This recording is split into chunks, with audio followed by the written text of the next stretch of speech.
Lo mejor de la semana en su ciudad, en Colombia, en América y el mundo, acompañado del análisis de los mejores expertos y periodistas en Sala de Prensa Blue. Aquí empieza Sala de Prensa Blue.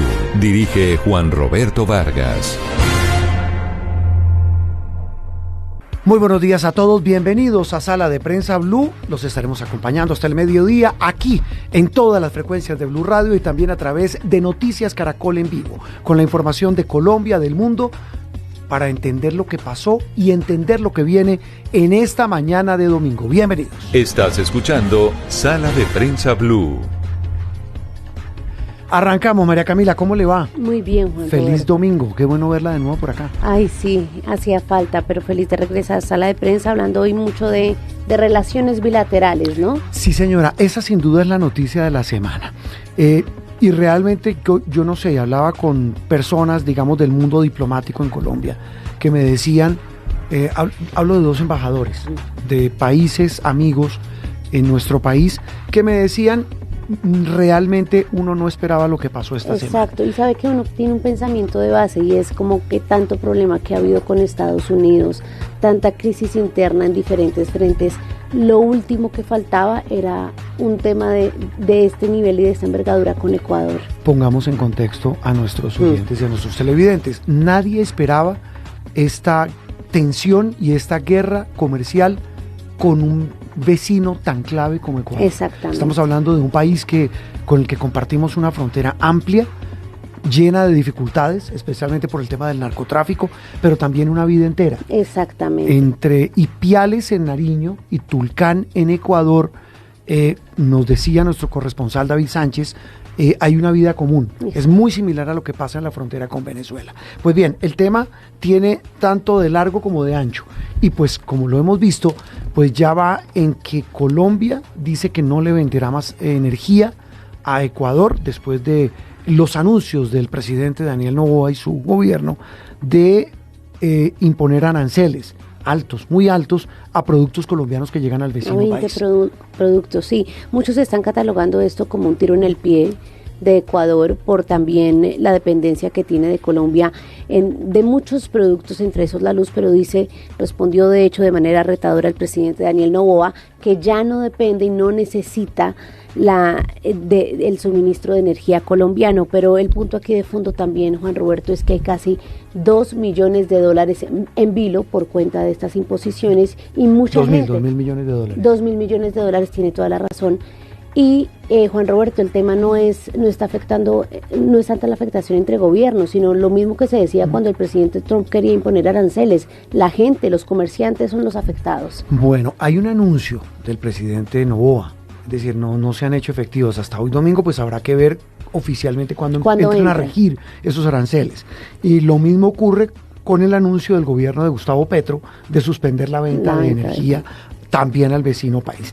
Pero más allá de lo que estamos contando, que ya se ha contado esta semana, bien vale la pena hablar con alguien que tiene toda la autoridad en la materia para tratar de entender qué hay detrás y sobre todo qué ambiente hay en el vecino país. María Cecilia Largacha es una muy querida colega del canal aliado de Noticias Caracol Ecuavisa, el más importante del Ecuador, un canal además que tiene una historia de tradición, de buen periodismo y de compañía para los ecuatorianos. María Cecilia, un gusto saludarte hoy domingo aquí en Sala de Prensa Blue.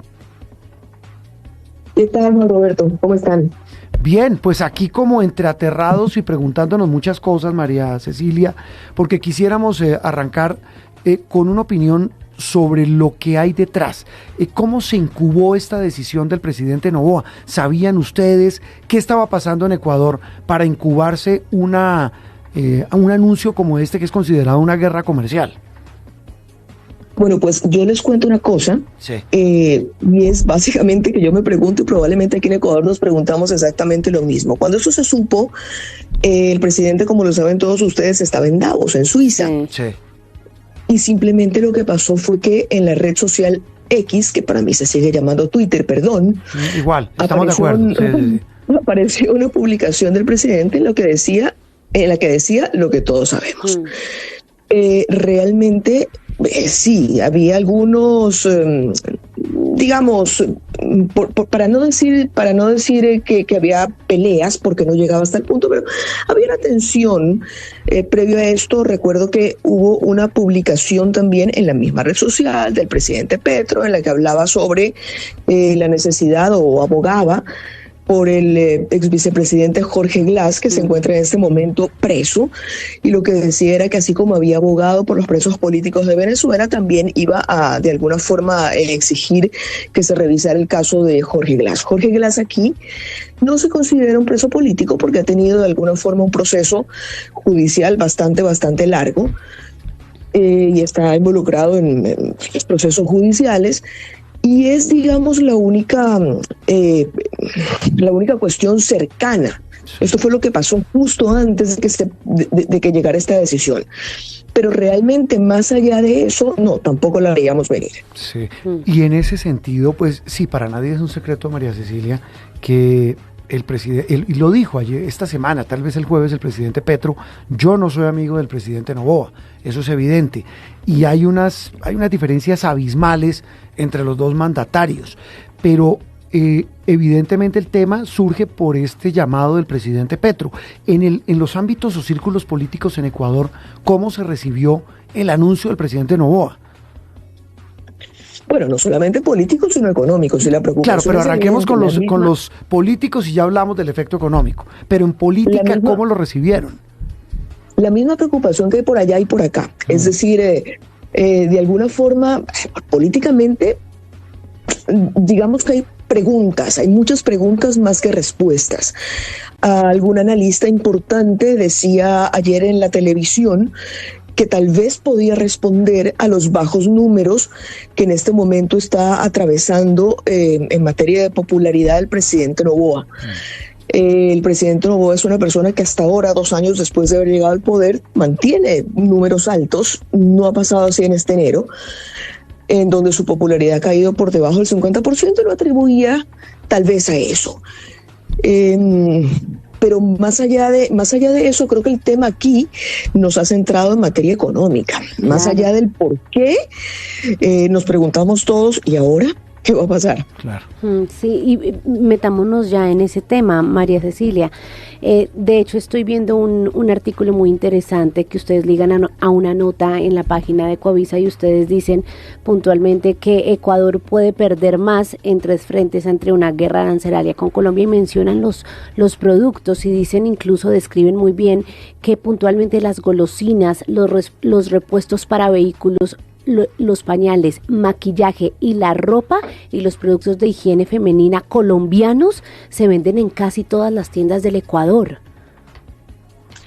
Es que definitivamente la balanza comercial no está exactamente a favor del Ecuador. Nosotros importamos unos $800 millones, exportamos mucho más que eso, por encima de los 1.000 millones.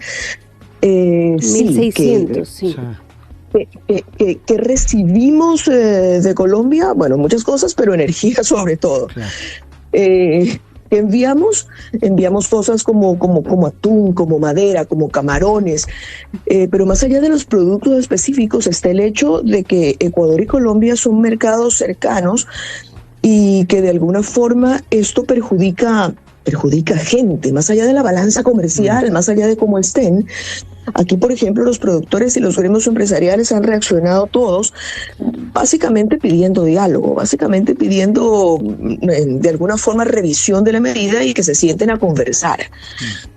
Porque imagínate, tenemos gente que en este momento Colombia es su mercado principal, y de un momento a otro resulta que sus productos van a ser menos competitivos porque van a costar muchísimo más. Claro. De lo que cuestan ahora, y están muy preocupados. Sí, María Cecilia, el otro aspecto importante en esta galería de preocupaciones es el de la energía.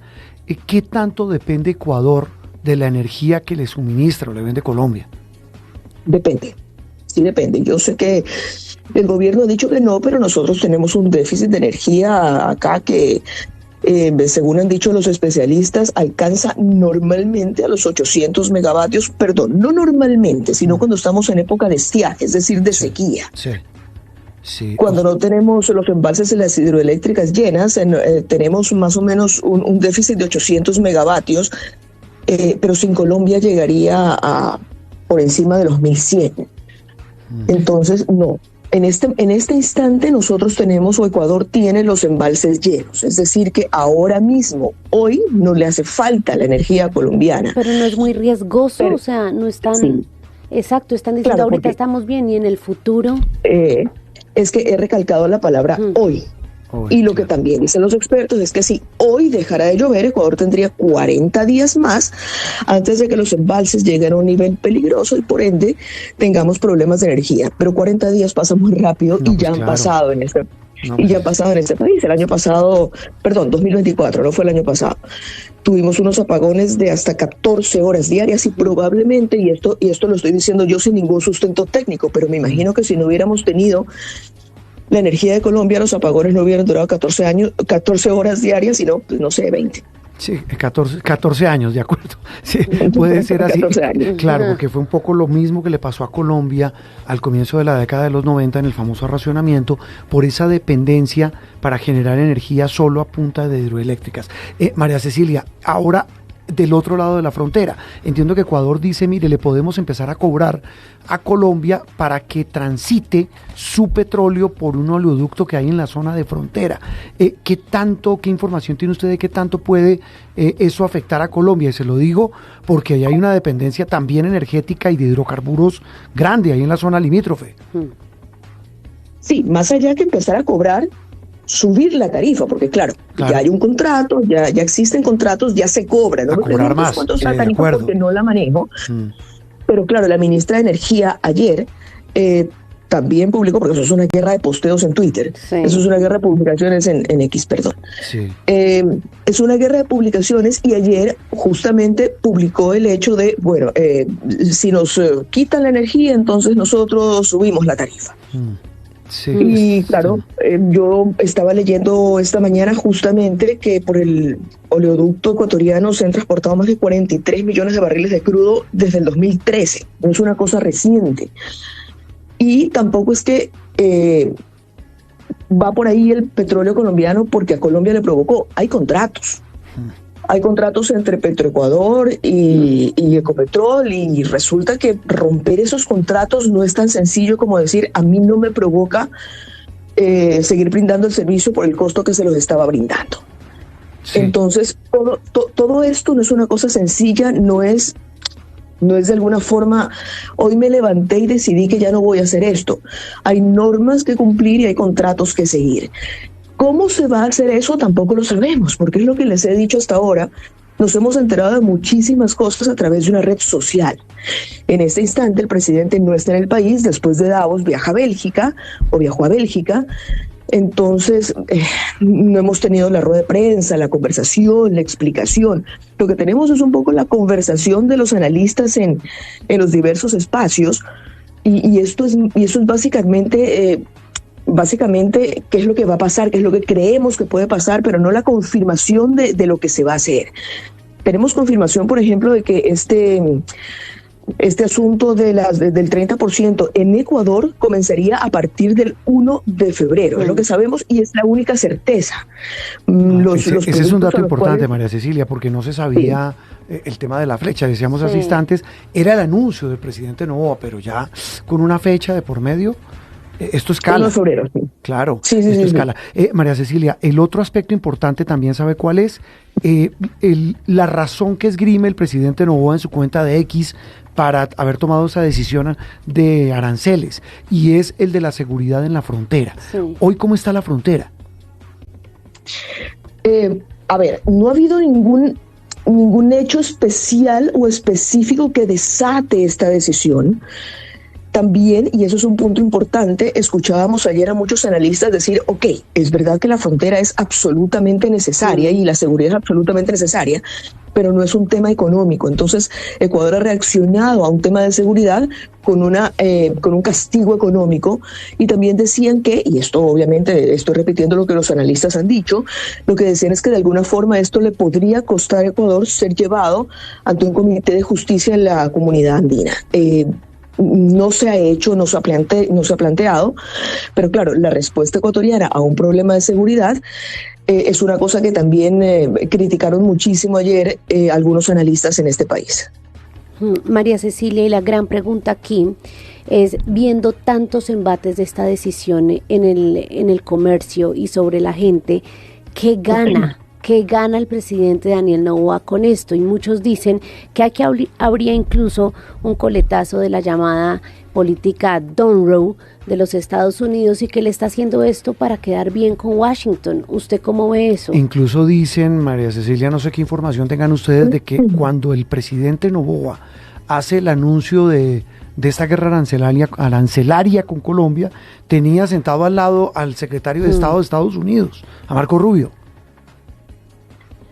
A ver, eso es una cosa que no te podría confirmar y que no la sé. Sí. Porque ya te digo, ¿cómo nos enteramos nosotros en Ecuador? No por un anuncio oficial, no por una rueda de prensa, sino por una publicación en X. Entonces, no lo sé, no sé si estaba sentada al lado de Marco Rubio, no sé si de alguna forma hubo una conversación, no me imagino cómo funcionará eso. Si voy caminando por el pasillo, me encuentro a Trump y me dice, oye, sube aranceles a Colombia. Yo no, realmente ese tipo de cosas no las manejo y no las sé. Claro, hay un paralelismo cercano, hay un hecho que a uno lo hace pensar, es de alguna forma un modus operandi, por decirlo de alguna manera, del presidente Trump, el hecho de no me das Groenlandia, te subo aranceles, es decir, de alguna forma es como su sello. Entonces es imposible evitar pensar que se parece, y se parece mucho, pero claro, como de lo que se trata es supuestamente de responder ante un hecho concreto, que es el tema de la frontera. El resto son elucubraciones, es una cosa que uno puede pensar pero no puede comprobar. Claro. María Cecilia, le cambio de tercio porque aprovecho que está con nosotros María Cecilia Largacha, periodista de Ecuavisa, nuestro canal aliado aquí en Colombia, que es de Noticias Caracol y Blue Radio, para un tema que a mí personalmente me ha consternado. Y tiene consternado a medio mundo, y es el de este pequeño niño ecuatoriano que fue no detenido, pero lo sacó un grupo de agentes de ICE en Minneapolis porque su padre huyó. Su padre era blanco de un operativo del ICE, esos operativos migratorios ahí en Minnesota. El niño se convirtió en un símbolo mundial de esa brutalidad de esta agencia y que pues ha generado todo este movimiento contra esta política del gobierno Trump. El niño es ecuatoriano. ¿Qué sabe en Ecuador del pequeño? Bueno, hemos estado tratando de localizar a su familia, hemos estado tratando de conversar, pero lo que tú dices es exactamente cierto. Ese caso ecuatoriano puede haberse convertido en un símbolo mundial, pero claro, no es el único. No, claro. Acá en Ecuador hemos tenido, supongo que a ustedes les llegan las noticias cuando son personas colombianas, a nosotros nos llegan las noticias cuando son personas ecuatorianas, y nosotros tenemos una migración súper importante en los Estados Unidos. De hecho, si les cuento que las remesas, es decir, lo que nos envían los migrantes ecuatorianos a Ecuador, resulta que son para nosotros el primer rubro de ingresos. Aquí pasa algo similar. Me da miedo decir que es el primero, y está en el primero o el segundo lugar. Sí. Entonces, claro, este niño ha sido declarado en abandono, hay una indignación completa, pero es que no es el único caso. Acá bueno, nos han llegado casos de mujeres golpeadas en el piso ecuatorianas, pues por el simple hecho de estar caminando por las calles. Ustedes y yo conocemos lo que conoce todo el mundo a través de la televisión. El tema de cómo se está llevando a cabo estas detenciones en los Estados Unidos.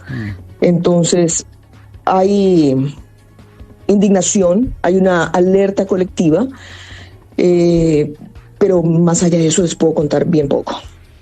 Sí, y hay un tema que se repite y que parece calcado, y es como que nosotros aquí en Latinoamérica, quiero preguntarle cómo lo perciben ustedes en Ecuador, María Cecilia, lo que vemos es un gobierno con un bajo índice de favorabilidad y mucha necesidad, especialmente en las regiones, y por eso la gente sale buscando nuevas oportunidades y eso termina mucho en esos casos de ilegalidad buscando el sueño americano. ¿Cómo han visto el tema de los ecuatorianos dejando su país en este gobierno de Noboa? ¿Y cuántos han dejado el país? Y se lo preguntamos, ¿sabe por qué, María Cecilia? En Colombia en los últimos 3 años se han ido casi 1.300.000 colombianos para no volver. Ok, no. Nosotros, en cambio, hemos tenido una migración gigantesca. A veces decimos que, en este país decimos a veces que Nueva York es la principal ciudad, es la ciudad más habitada del Ecuador. ¡Qué barbaridad! Pero claro, nuestra principal emigración ha sido hacia los Estados Unidos y hacia España, pero no ha ocurrido en este gobierno. No es un fenómeno, sí, obviamente la gente sigue saliendo porque nuestros países en general evidentemente ofrecen pocas oportunidades de empleo, de progreso, y por mil razones. Básicamente porque socialmente encuentran más oportunidades en otro sitio. Pero no es un fenómeno que ataque específicamente a este gobierno. Nosotros tuvimos una migración brutal en el año 2000. Esa fue nuestra gran ola migratoria. Fue cuando cambiamos del sucre al dólar, fue cuando hubo congelamiento bancario, fue la época de la crisis económica en Ecuador. A partir de entonces no es que ha habido una recuperación gigantesca, hemos tenido pros y contras, hemos tenido momentos altos y momentos bajos, pero en este gobierno en particular no ha habido una ola migratoria gigantesca, que creo que nada se compara a lo que vivió Ecuador en el año 2000. Sí, copiado.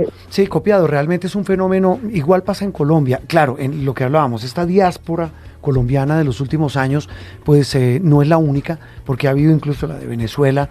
Ahí migraron a Venezuela casi 6 millones de colombianos. Pues María Cecilia, esta tertulia periodística, pues para hablar de 2 temas puntuales, estas diferencias diplomáticas entre Colombia y Ecuador, pues que son primero absurdas y segundo, como arrancamos hablando, a quienes perjudican de verdad es a los ciudadanos de a pie, no a los políticos de al lado y lado de la frontera. Exacto. Le mandamos un abrazo y siempre aquí firmes con Ecuavisa. Un abrazo y feliz domingo. Gracias a ustedes, feliz domingo también. María Cecilia Largacha, periodista de Ecuavisa, hablando de la noticia de la semana, la guerra comercial y diplomática entre Colombia y Ecuador. Opinión, análisis y mucho más aquí en Sala de Prensa Blue. Ya somos 1.500.000 suscriptores en nuestro canal de YouTube. Y sumando 1.500.246, 1.500.358, 1.500.380, 1.500.398, 1.500.416, 1.500.454. Y sumando. Suscríbete a nuestro canal de YouTube, @Blue Radio Co. Blue Radio, más que radio. Y sumando. Aquí en Sala de Prensa Blue se lo contamos de una manera clara y diferente. Seguimos aquí en Sala de Prensa. María Camila, lo que mencionaba nuestra colega de Ecuador, que nos hace más que un reporte, es una panorámica, una foto panorámica, sí. Una radiografía, esa es la palabra, bastante exacta de lo que pasa, muy objetiva. Pues lo que demuestra, repito, es que están poniendo la política por encima de lo práctico, de lo real, que es la gente, sí. Lo que puede afectar a la gente, lo que puede afectar a tantas personas que viven al lado y lado de la frontera. Es que lo que yo le decía, los que conocemos esa frontera, pues sabemos que ahí no hay límites. Ahí la gente vive, pasa todo el tiempo de un lado para el otro, porque Ecuador tiene una economía muy vibrante. Sí, y ahí en la zona de frontera, Colombia también. Colombia es proveedor de materias primas, de productos agrícolas. Usted no se alcanza a imaginar la cantidad de camiones que pasan diariamente por esa frontera. Eso es en el puente internacional de Rumichaca. De Rumichaca. ¿Sabe qué me llama la atención? 2 cosas sobre este tema, y es que uno escucha a la gente que sabe, a los expertos e incluso a los políticos, y no hay uno solo que considere que esto es una buena medida por parte del presidente Noboa, y la otra, Juan Roberto, que no hay una sola persona que no le haya solicitado respetuosamente, incluso desde la derecha, e incluso los empresarios tan respetuosos con el tema del Ecuador, al presidente Noboa que analice, porque a todas luces él mismo se está pegando un tiro en el pie. Pues, y yo creo que por ahí, eso que usted dice, María Camila, va a ser la clave, nos decía nuestra colega María Cecilia Largacha de Ecuavisa, que él seguramente el cálculo que hacen los analistas en Ecuador es que tomó esta decisión porque no le está yendo bien y lo busca como una bala de oxígeno. Exactamente. También puede ser para distraer,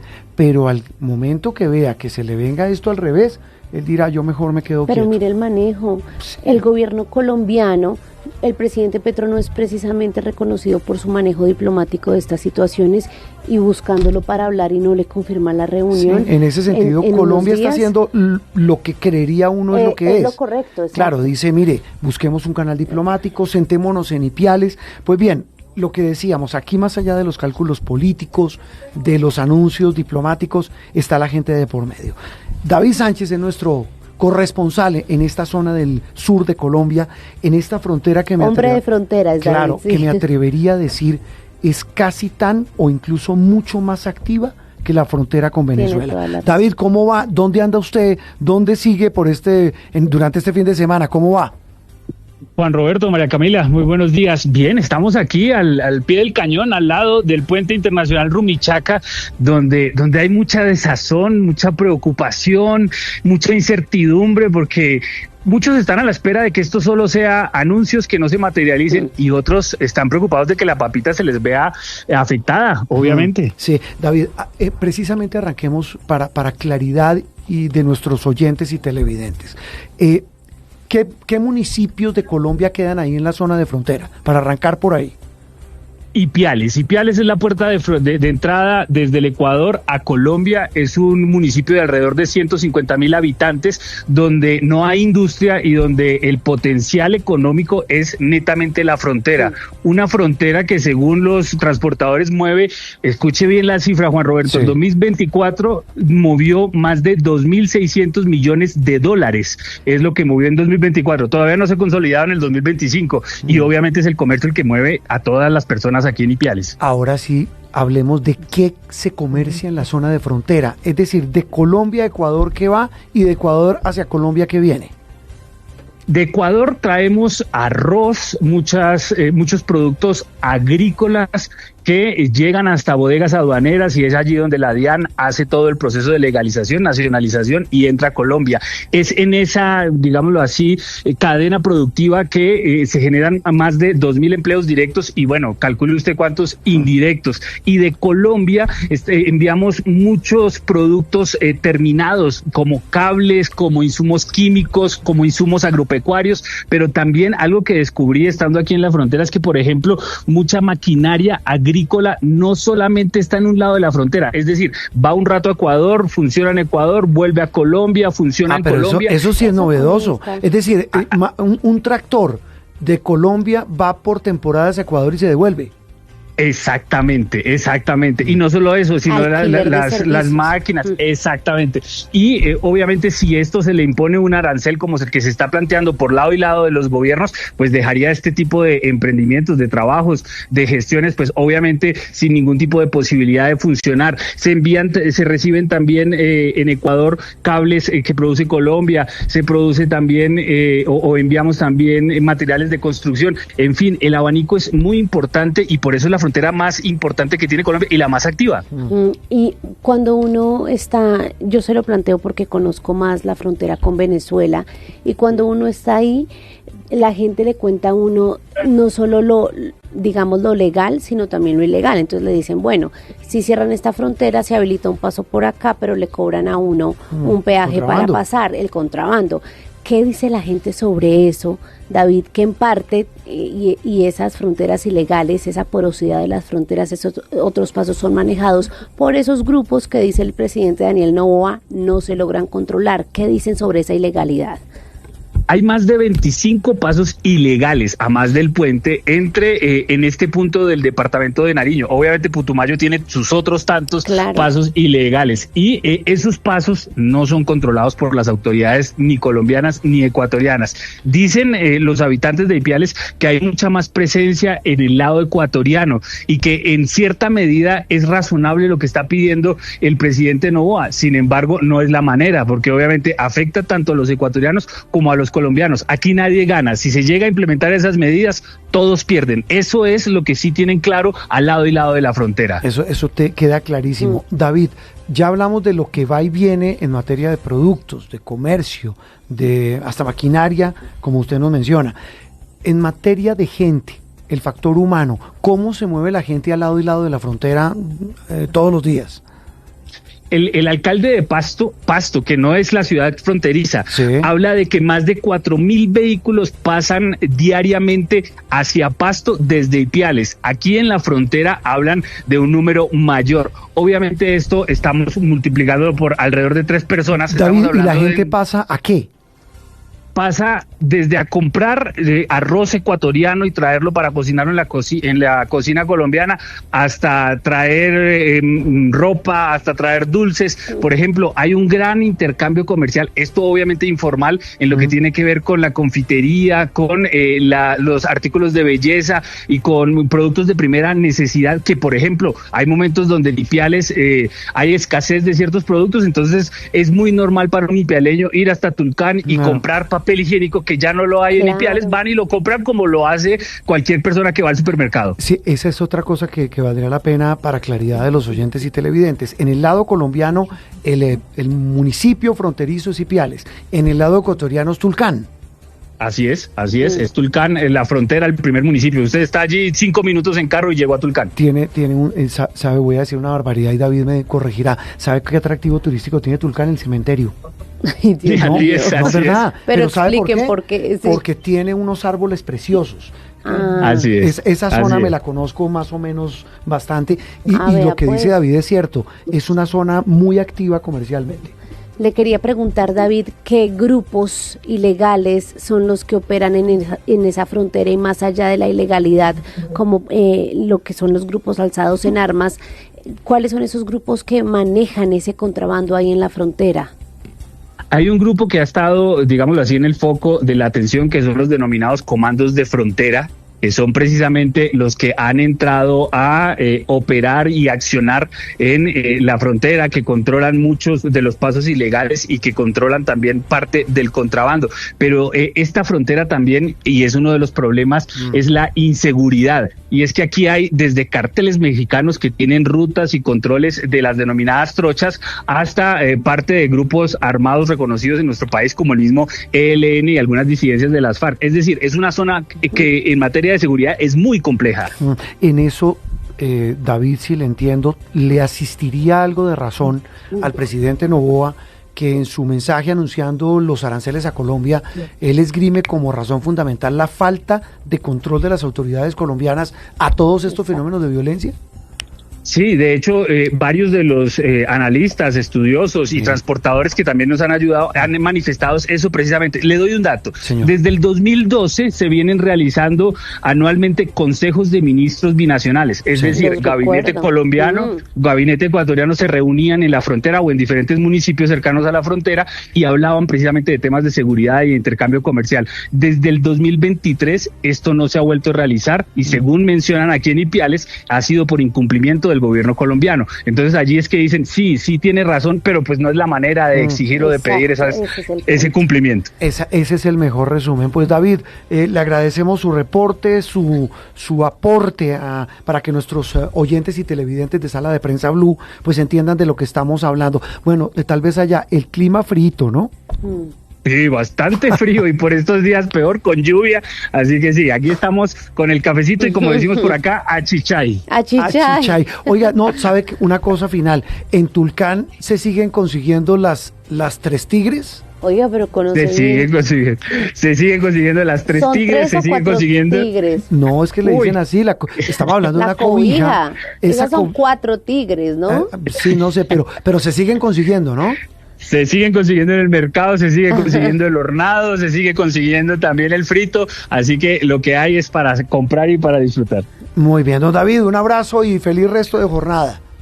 Un abrazo, Juan Roberto y María Camila, un abrazo. Esto es Sala de Prensa Blue. Bueno, lo que hablábamos, ¿le quedó claro todo lo que hay ahí en la frontera? Sí, pero entre Colombia y Ecuador. Bueno, yo soy muy ignorante sobre lo que hay en esta frontera puntualmente. He ido solo un par de veces por el tema cuando cierran y por el precio de los combustibles. Pero, Juan Roberto, somos pueblos hermanos. Es gente que vive en los dos lugares en la misma semana. Mire, yo algo he viajado por esa zona y le cuento. No, pues si compra cobija, un par de, la Cuatro Tigres. No, 3 Tigres, 4 Tigres, tiene razón. No, mire, usted pasa la frontera, usted está en Ipiales. Las carreteras colombianas no son un dechado lo sabemos, de buena ingeniería y de grandes obras, por todo lo que ya sabemos. Apenas usted pasa el puente internacional de Rumichaca, usted nota el cambio. O sea, ¿los ecuatorianos sí tienen buenas carreteras? No, buenas carreteras no, tienen autopistas. Estos son autopistas. Esa vía de la zona de frontera en Tulcán la lleva usted derechito hasta la playa. Usted termina en Esmeraldas, esa zona es preciosa. Muchos colombianos toman, sobre todo quienes viven en Cali, en Pasto, en Popayán e incluso en Putumayo, y ya nuestro amigo Jairo Figueroa nos va a contar, pues toman esta zona para ir a esos sitios costeros ecuatorianos que son preciosos. Usted puede terminar hasta en Guayaquil. Incluso hay un pueblo ahí en la zona de frontera que se llama Santo Domingo de los Colorados. Está la cantidad de colombianos que le dicen Santo Domingo de los colombianos. Desafortunadamente, muchos colombianos que huyen de la guerra en esa zona de frontera en Colombia terminan viviendo en nuestros poblados ecuatorianos y han hecho vida. Ya deben tener unas 3 generaciones de colombianos viviendo, ya ecuatorianos. Pero con todo lo que sabemos, pues eso incuba una cantidad de fenómenos de narcotráfico, de violencia, de tráfico de migrantes, en fin. Pero más allá de esos fenómenos, que sabemos que son inevitables, hay una vida. Exacto. Hay una vida de colombianos y de ecuatorianos en esa zona de frontera. Hablábamos de Ipiales y de Nariño, hablemos de Putumayo. David decía, pregúntenle a Jairo por lo que pasa en la frontera con Ecuador, pero del lado de Putumayo. Jairo Figueroa, nuestro muy querido corresponsal en el departamento de Putumayo. Jairo, ¿cómo le va? Feliz domingo. ¿Cómo es la frontera? Cuénteles a los oyentes de Sala de Prensa y televidentes de Noticias Caracol en Vivo, ¿cómo es la frontera con Ecuador en el departamento de Putumayo? Buen día. Juan Roberto, Camila, buenos días, ¿cómo están? Pues una frontera que es muy unida, muy Amazonía del departamento del Putumayo con la provincia de Sucumbíos, que comparte esta frontera con varios kilómetros, Juan, pero que tiene sus problemas, que tiene el narcotráfico, que tiene grupos ilegales, al menos 3 grupos de disidentes de la FARC, Juan Roberto. Qué barbaridad. Pero antes de hablar de violencia, hablar de esos fenómenos, Jairo, hablemos de la vida en la frontera. ¿Cómo es la vida fronteriza allí en el departamento de Putumayo?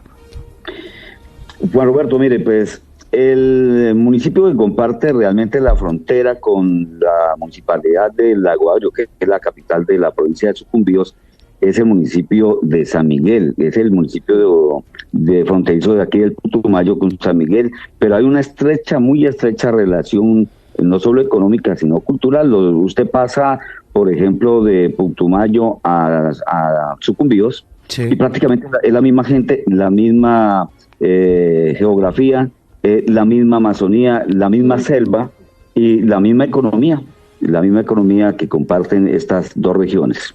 Sí, estaba viendo que igualmente las empresas transportadoras, por lo que usted dice, Jairo, pues han puesto el grito en el cielo porque diariamente se mueven muchos pasajeros, puntualmente porque también la gente pasa a trabajar. ¿Qué tipos de servicios prestan los colombianos que pasan al Ecuador y viceversa? Pues hay industria petrolera en Ecuador, hay colombianos que trabajan ahí, otros que trabajan aquí en Colombia, pero especialmente se desenvuelve el comercio de la compra de productos que especialmente llegan hasta La Hormiga, que es la cabecera del municipio de Valle del Guamués, ahí contigua al municipio de San Miguel. Eso todos los días que uno va con la frontera abierta, ahora que llevamos un mes de cerrada esta frontera, pues literalmente la frontera económicamente, comercialmente está muerta, y esta relación a la gente que le ha tocado buscarle cuento al menos 3 puntos, trochas diferentes, porque el puente internacional sobre el río San Miguel está cerrado. Jairo, ¿por qué se cerró la frontera? El 24 de diciembre veíamos en redes sociales un comunicado suscrito por el gobierno de Daniel Noboa y decía que por situaciones de orden público se cerraba el paso fronterizo. No esgrimieron la razón real de por qué. Ahí no decía que era que había presencia de grupos ilegales de Colombia allá o alguna situación o que había un incremento, por ejemplo, de homicidios. Nada se supo sobre eso, solo se cerró el paso y la gente quedó literalmente incomunicada. Hay mucha gente que incluso quedó atrapada en el otro lado de la frontera y tuvieron que utilizar canoas para cruzar el río San Miguel y llegar hasta Putumayo.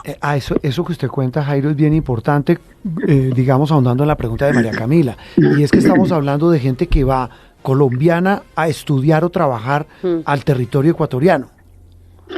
Sobre todo los niños, Juan Roberto. Ahorita la gran dificultad es que el día lunes va a arrancar el calendario escolar y los niños, por ejemplo, de San Miguel, que estudian en la zona en algunas escuelas del cantón Lago Agrio, van a tener esta dificultad. El puente cerrado, y lo mismo pasa con algunos niños del Ecuador, es que hay familias completas, ya la cultura se ha fusionado, entonces la gente va a tener esa dificultad, especialmente ahora para el tema escolar. Esta es una zona selvática, ¿no, Jairo? Sí, totalmente. Jairo, totalmente, y el único paso era el puente de San Miguel. Exacto, le entiendo que tras el cierre de la frontera lo que se ha consolidado más es ya, sí, esa normalización de esos 3 puntos ilegales, las trochas. ¿Cómo funcionan esas trochas? Mira, ayer, por ejemplo, mostramos en Noticias Caracol cómo la gente se desenvuelve en motocicleta cruzando algunos puntos. Llega, por ejemplo, a la punta de Ecuador desde la ciudad de Lago Agrio, toma de motocicleta por unas vías que son destapadas, se llega hasta un punto que es el río San Miguel, la gente cruza en canoa hasta el otro lado. Son 3 puntos de estos donde la gente, cuando está el puente cerrado o para ir más directamente, pasan por ahí. Pero se dice, Juan Roberto, según expertos en seguridad, que hay 45 puntos ilegales donde la gente pasa, donde hay grupos que pasan. Sí, Jairo, la pregunta se la hacíamos a David hace un rato y se la traslado también a usted. Independientemente de los temas diplomáticos, de los temas y de los efectos económicos de una decisión y de un diferendo diplomático como es que el que hay entre estos dos gobiernos de Ecuador y Colombia, el presidente Noboa argumentó para tomar esa decisión de aplicar aranceles a los productos colombianos que van a su país el asunto de la seguridad en la frontera. Como diría mi mamá con la mano en el corazón, Jairo, tiene razón el presidente Noboa, ¿hacen algo las autoridades colombianas para frenar esos fenómenos de violencia, de narcotráfico, de ilegalidad ahí en esa zona de frontera? Aquí en el Putumayo, Juan Roberto, todos los días hay operaciones, hay incautaciones de cocaína, de marihuana. Por ejemplo, hace unos 5 o 6 días que cayó un cargamento de una tonelada, más de 1,5 toneladas de marihuana, que iba según el comandante acá del ejército y de la policía, y esto iba para no solo Ecuador, sino para Perú y Brasil, utilizando el río San Miguel y luego el río Putumayo y después el Amazonas. Pero además de eso, Juan Roberto, la suspicacia de los empresarios de aquí del Putumayo, hay unas 170 empresas que se movilizan entre Putumayo y Sucumbíos. Se dijo que es que había como un pedido de los empresarios del Ecuador debido a que estaban comprando mucho los ecuatorianos aquí en Colombia, en La Hormiga, en Valle de Guamués y hasta Mocoa, que es la capital del departamento, que llegaban ellos, entonces se estaban quedando los dólares aquí en el Putumayo, y dicen ellos suspicadamente que eso conllevó a que injustificadamente la frontera se cerrara hace un mes, Juan Roberto. Es decir, es un tema, perdóname la expresión, de mezquindad comercial, ¿creería usted? Sí, como uno diría, como envidia, ¿no? Es que el de allá, fulano, tal vez de más, entonces, presidente, por favor, cierren la frontera. No, pero eso sí suena como medio insólito, ¿o no? Sí, no, es que eso es lo que se supo acá, porque el comunicado era muy escueto, Juan Roberto, el comunicado que sacó el gobierno ecuatoriano el 24 de diciembre, donde la gente en plena Navidad quedó aislada. Jairo, y al otro lado de la frontera, en el territorio ecuatoriano, ¿las autoridades sí también controlan esos fenómenos? Pues, Juan Roberto, hay una situación que es que se ve presencia en el puente internacional San Miguel. Otra cosa es que Colombia no tiene el centro de atención en frontera, y entonces nosotros los colombianos teníamos que tener algunas autoridades en el punto de control de los ecuatorianos, es decir, tanta la hermandad de los dos gobiernos, que el punto de control del CEBAT funciona en Ecuador y no en Colombia. Colombia no ha cumplido con este propósito de tener incluso las autoridades de ICA para que controlen, por ejemplo, el paso de productos colombianos o las enfermedades de algunos productos que puedan proceder del Ecuador. El mismo control, por ejemplo, al paso de ganado, que es mucho el ganado que pasa del Caquetá, que pasa del Putumayo para el Ecuador. Pero qué curioso, porque si bien el tema, digamos, usted nos explica muy bien, Jairo, sí se estaría respondiendo a nivel militar, enfrentando lo que es el flujo del narcotráfico, parece que la razón en este punto por lo menos es otro, y que son los ecuatorianos a los que les ha faltado un mayor control militar para enfrentar esos grupos del lado ecuatoriano de la frontera. Por eso me preguntaba, es que pareciera ser eso, ¿no, Jairo? Exacto.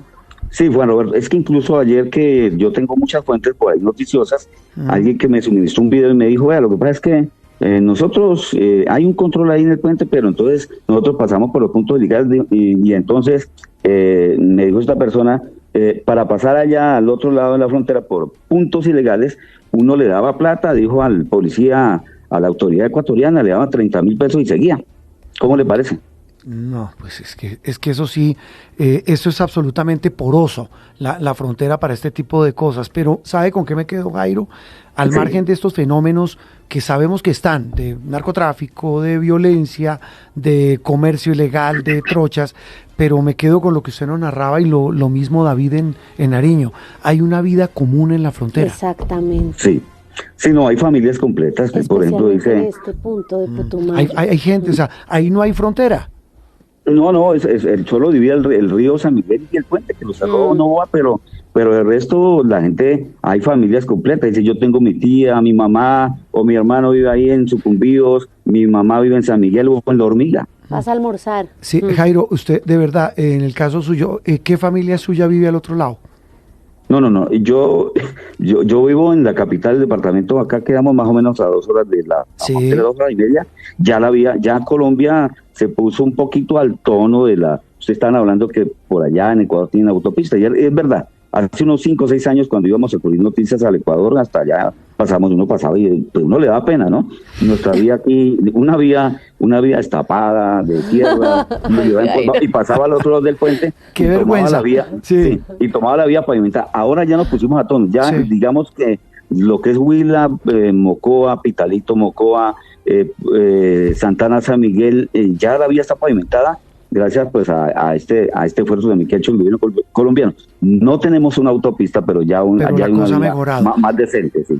Ahora, Jairo, pero nos quedamos con eso que usted dice, hay una vida ahí en la zona limítrofe. Sí, hay una vida.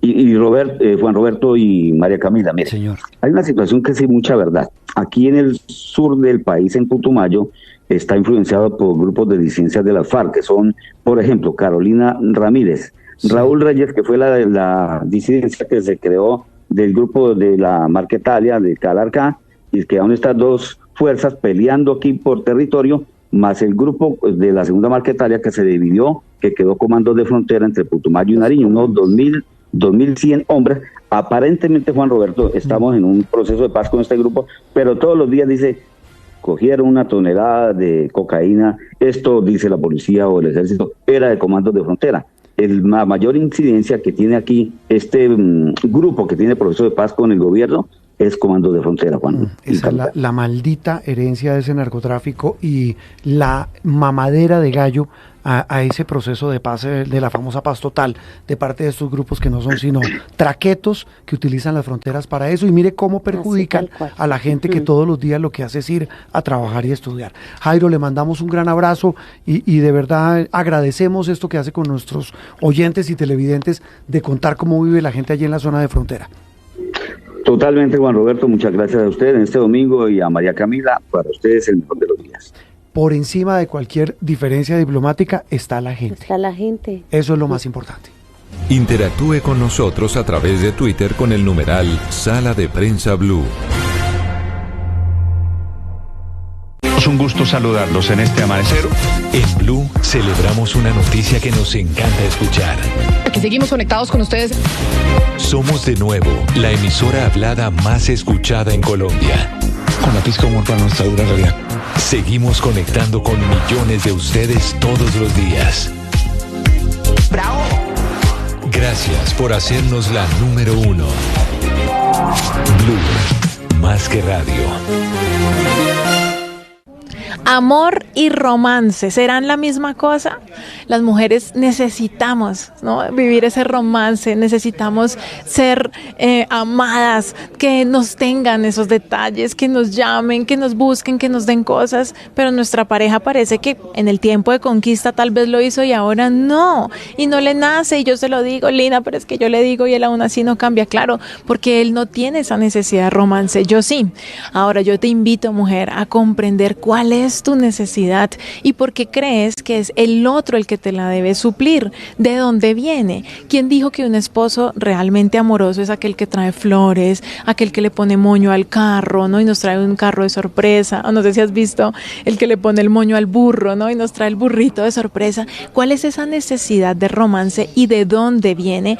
Porque normalmente viene, sí, de esas películas que nos dijeron que eso es amor. Yo creo que amor y romance no son la misma cosa. Seguramente tu pareja te ama y tiene muchos detalles muy lindos contigo y significativos.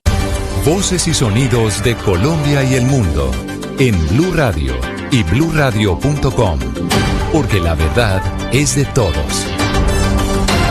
11 de la mañana en punto, hora de actualizar las noticias aquí en Blue Radio. Fue condenado a más de 15 años de cárcel. 2 hermanos fueron condenados a que habrían participado en el asesinato de alias La Diabla, esto en la ciudad de Medellín. La mujer, recordemos, estaba vinculada con la masacre de una familia de pastores en Aguachica, Cesar, cuando se encontraban en un restaurante. Felipe García Solano. Miguel, es que la Fiscalía informó que luego de llegar a un preacuerdo, José Morgado y Starling Morgado fueron enviados a prisión luego de ser hallados culpables del homicidio de Zaida Andrea Sánchez alias La Diabla, y quien, como usted decía, estaba vinculado a la masacre de esta familia en Aguachica. La Diabla era, al parecer, la pareja sentimental de alias El Calvo, quien fue asesinado días antes de esta masacre y que al parecer tenía problemas de dinero con el pastor Marlon Lora, por lo que las autoridades no descartan que la muerte de la familia haya tenido relación con este hecho en donde también falleció alias El Calvo días antes. Tras conocerse la situación, La Diabla llegó a Medellín, en donde fue asesinado un mes después de la masacre de Aguachica. Hasta el vehículo en donde se transportaba a Sánchez llegó un hombre que le disparó en repetidas ocasiones. Los hermanos Morgado no fueron los actores materiales, pero son acusados de comprar una moto y transportar al sicario en ella. La fiscal del caso habló sobre el vínculo de los hoy condenados en la ejecución del crimen. José Gregorio Morgado Herrera, Starling Osvaldo Morgado Herrera y otros actuaron de manera dolosa, en tanto que conocían que el primero conducía la motocicleta en la que se movilizaba al individuo que se encargaría de disparar con arma de fuego. Hay que recordar que los hermanos Morgado fueron capturados en febrero del 2025 en la ciudad de Barranquilla, lugar en donde pretendían huir de las autoridades luego de abandonar la motocicleta en donde se ejecutó el homicidio. Esto en el barrio Laureles de Medellín, Miguel. Felipe, gracias. Y Azocapitales lanzó una alerta nacional por el aumento en la circulación de armas y explosivos en las diferentes ciudades del país, todo tras el reciente atentado con granada que ocurrió, recordemos, en el barrio Santa Fe, en la ciudad de Bogotá. Alejandra Bello. Miguel, buenos días. Pues la Asociación Colombiana de Ciudades Capitales, Azocapitales, aseguró que los hechos ocurridos esta semana en el barrio Santa Fe no son aislados y reflejan fallas estructurales en el control, la incautación y la trazabilidad de armas ilegales, responsabilidades que caen en las autoridades del orden nacional. Abro comillas, la falta de una política sostenida de desarme ha incrementado el riesgo de violencia y la letalidad de los delitos en las principales ciudades. Cierro comillas, indicaron. Un análisis técnico con corte a 2024 revela que Bogotá, Medellín, Cali, Barranquilla y Bucaramanga concentran una parte importante de la violencia armada del país. En estas ciudades, el uso de armas de fuego está presente en más de 60% de los hurtos a personas y en una quinta parte de los homicidios intencionales. Gracias, Alejandra. Y a propósito de la crisis de la salud en la ciudad de Cali, para mañana lunes fue convocada una movilización para exigir soluciones ante los problemas presentados por las EPS. Allí las autoridades regionales están insistiendo en garantizar el pago oportuno de los servicios prestados. Lina Vera.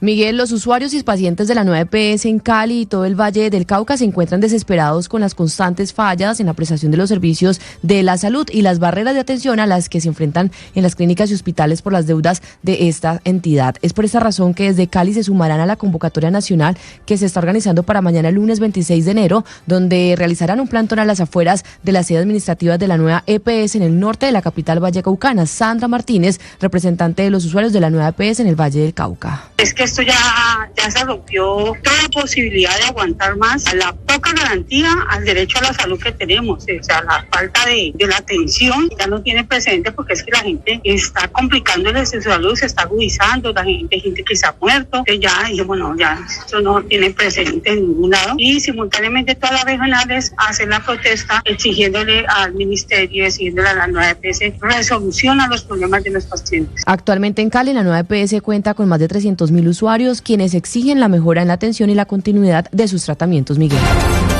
Gracias, Lina. Y la Armada de Colombia y la Policía Nacional capturaron a 4 hombres que presuntamente harían parte del Clan del Golfo en el departamento de Bolívar y que estarían incriminados en varios crímenes. Laura Olarte. Miguel, así es, justamente estos 4 delincuentes pertenecientes presuntamente al Clan del Golfo delinquen en el norte del departamento de Bolívar. La captura se dio en el municipio de Villanueva cuando tropas del Batallón de la Infantería de Marina número 12, adscritas a la Brigada de Infantería Marina número 1 y uniformados de la Seccional de Investigación Criminal, realizaron la captura en medio de un allanamiento a una vivienda. Estos 4 sujetos ya tenían orden judicial emitida por la Fiscalía por pertenecer al grupo delincuencial La Línea, que se encargaban no solo de la distribución, sino también del acopio de las sustancias de estupefacientes, precisamente del grupo armado organizado Clan del Golfo.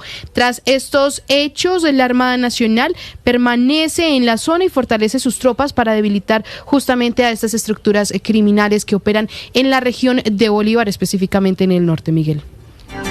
Laura, muchas gracias. Y una grave mortandad de peces se presentó en el río Lebrija, en el departamento de Santander. Allí las comunidades están asegurando que la apertura de compuertas de la represa de Bocas estaría liberando aguas contaminadas. Alex Salamanca. Así es, Miguel. De acuerdo con Juan García, pescador de la zona, este fenómeno estaría relacionado con la apertura de compuertas y los procesos de lavado de la represa de Bocas, infraestructura ubicada en el corregimiento del mismo nombre, jurisdicción del municipio de Girón. Este embalse, también conocido como la Central Hidroeléctrica Palmas de la ESA, opera sobre el río Lebrija bajo un sistema de generación a filo de agua. Esta alteración del ecosistema estaría provocando la muerte de peces a lo largo del cauce. Hubo una lluvia en la parte alta del área metropolitana, y pues lastimosamente cuando sucede esto, todas las aguas negras, contaminadas, caen al cauce del río Lebrija, y eso es lo que genera todas estas contaminaciones y causando la muerte de todas esas especies.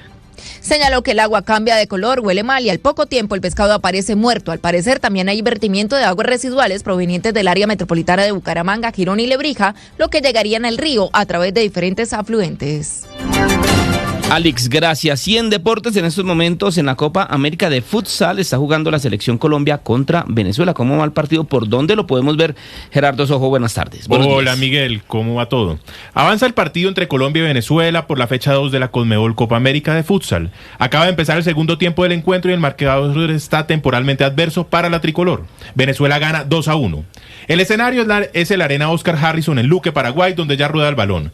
La selección Colombia viene de empatar 2-2 en su debut frente a Brasil, la gran favorita del torneo y actual campeona. El equipo nacional es dirigido por Roberto Bruno y busca sumar su primera victoria en esta competencia. Colombia es un candidato sólido para avanzar en esta Copa América. Este partido ante Venezuela, como usted me preguntó, Miguel, se puede ver en Ditú. Mañana la selección volverá a jugar a mediodía frente a Bolivia. Esperemos remontar resultado. Noticias contra reloj en Blue Radio. 11 de la mañana, 8 minutos, las noticias contra reloj en Blue Radio. La noticia en desarrollo: el gobierno de Ecuador confirmó que Chloe R., una niña ecuatoriana de 2 años que fue retenida, recordemos, por el Servicio de Inmigración y Control de Aduanas de los Estados Unidos, ICE, por sus siglas en inglés, en la ciudad de Minneapolis, ya se encuentra con su madre allí en dicha ciudad. La cifra: al menos 26 personas murieron por cólera en el estado noroccidental de Sudán. Esto, un estado que vive una ola de miles de desplazamientos civiles por los avances de la oposición armada en la región. Y quedamos atentos al ejército israelí que inició una investigación sobre un soldado sospechoso de inventar el secuestro de un palestino detenido para exigir un rescate a su familia, según informaron fuentes israelíes. Son las 11 de la mañana, 9 minutos. Hasta acá esta actualización de noticias. No se les olvide que todos los detalles los encuentran en www.bluradio.com. Continúen con Sala de Prensa Blue. Ya somos 1.500.000 suscriptores en nuestro canal de YouTube. Y sumando 1.500.246, 1.500.358, 1.500.380, 1.500.398, 1.500.416, 1.500.454. Y sumando. Suscríbete a nuestro canal de YouTube, @Blue Radio Co. Blue Radio, más que radio. Y sumando. Opinión, análisis y mucho más aquí en Sala de Prensa Blue. Estamos de regreso en Sala de Prensa Blue después del boletín de voces y sonidos de las noticias en Noticias Caracol en Vivo, para regresar con el análisis, para entender lo que pasó, entender lo que viene en esta mañana de domingo. María Camila, la política. Usted tiene una sección, usted y todo el equipo político de Noticias Caracol, que se llama el Radar de la Política. Esta semana el radar, ¿qué señales dio? Bueno, si uno lo puede medir así. De hecho, esta semana el radar de la política se enfocó mucho en el proceso de las consultas, porque se avecina, Juan Roberto. Eso ya arrancó en firme y en forma, ¿no? Sí, señor. ¿Qué pasó con la tercera? Antes de que me hable de las que ya están oficiales, ¿qué pasó con la tercera? La que dice que hay una tercera, no, sí, Claudia López invitando a Cristo, creo que a Fajardo, a un señor Huertas. ¿Qué pasó con esa tercera? Se sigue conformando la que, usted lo dice bien, la que lidera ese proceso de invitación a diferentes sectores es Claudia López, pero hay muchas voces y mucho ruido alrededor de lo que podría pasar con esas consultas, Juan Roberto, porque de cierta manera esa consulta de centro está ligada también a la del Pacto Amplio. ¿Por qué? Porque Cristo recibe guiños, Juan Fernando Cristo recibe guiños de ambos lados y se reunió esta semana con Camilo Romero, Iván Cepeda, Roy Barreras en el apartamento de Iván Cepeda, pero al mismo tiempo no se desliga y no descarta todavía estar en la de centro. Están esperando a ver qué dice Fajardo. Lo vi en un video, creo que lo publicó usted, en el noticiero, diciendo a Juan Fernando Cristo que pues hay que ser honesto, no, votos no es que tenga, en la intención de voto en las encuestas no es que salga pues brillando en lo más mínimo, pero muchos dicen que su figura políticamente tiene un peso. No, ¿sabe qué es lo que le suma a Cristo en este panorama? Que de cierta manera ayuda a completar alguna de las consultas. Por eso tiene algún peso político, su experiencia, ha sido ministro, es el congresista, ese largo etcétera, y es una persona que ha estado en varios gobiernos. Él lo que decía en ese video que usted publicó, y me corregirá si no es así, él decía, mire, es que yo lo que creo en el caso de la consulta del Pacto Amplio, que es la de la izquierda, él dice, busquemos que también tenga centro. Sí. Es lo que yo entendí. Sí, exactamente, pero pues dígame usted. Y si ahí no encuentra el centro, pues se va a buscarlo en otro lado. ¿Es lo que estoy entendiendo? Exactamente, él dice que tiene que haber temas, un tema de una moderación, e incluso pues conocimos, Juan Roberto, que ya se habla de cambiarle el nombre a la consulta del Pacto Amplio, que ¿sí? Lo acordaron en la reunión, ya vamos a ver, a tener testimonio directo. Porque Iván Cepeda, Camilo Romero y Roy Barreras sí quieren mucho que Cristo esté allí y están dispuestos, pues digamos, de cierta manera a ceder para que Cristo aterrice ahí. No se ha concretado tampoco la de centro, yo la veo tambaleando más, todo depende de qué dice el profesor Sergio Fajardo, que Juan Roberto, aunque había dicho que estaba cerrado completamente, no es así. Fajardo lo pensó esta semana. No sé, a mí me decía gente de la campaña de él que lo tiene totalmente descartado, pero pues en política uno nunca sabe. Bueno, hablemos de política, y uno de esos integrantes de esa consulta es el exgobernador de Nariño y precandidato presidencial de la consulta del Pacto Amplio, ¿cierto? Sí, ¿Está bien así? Sí, señor. Hasta el momento sí. Camilo Romero. Doctor Romero, ¿cómo le va? Feliz domingo. Bueno, Juan Roberto, muy buen día. María Camila, quíteme el doctor y mejor domingo todavía. ¿Cómo van? Muy buenos días. ¿Sabe que le pongo el remoquete? Venga, sáquenos de una duda, y de verdad, esto no, ¿usted fue locutor? No, señor, pero fui periodista. Se lo digo con todo respeto. Pero le cuento que si no le va bien en política, Ay, Juan Roberto. No, verdad, es que de verdad tiene una voz, la verdad. De voiceover, sí. Tiene voz de locutor.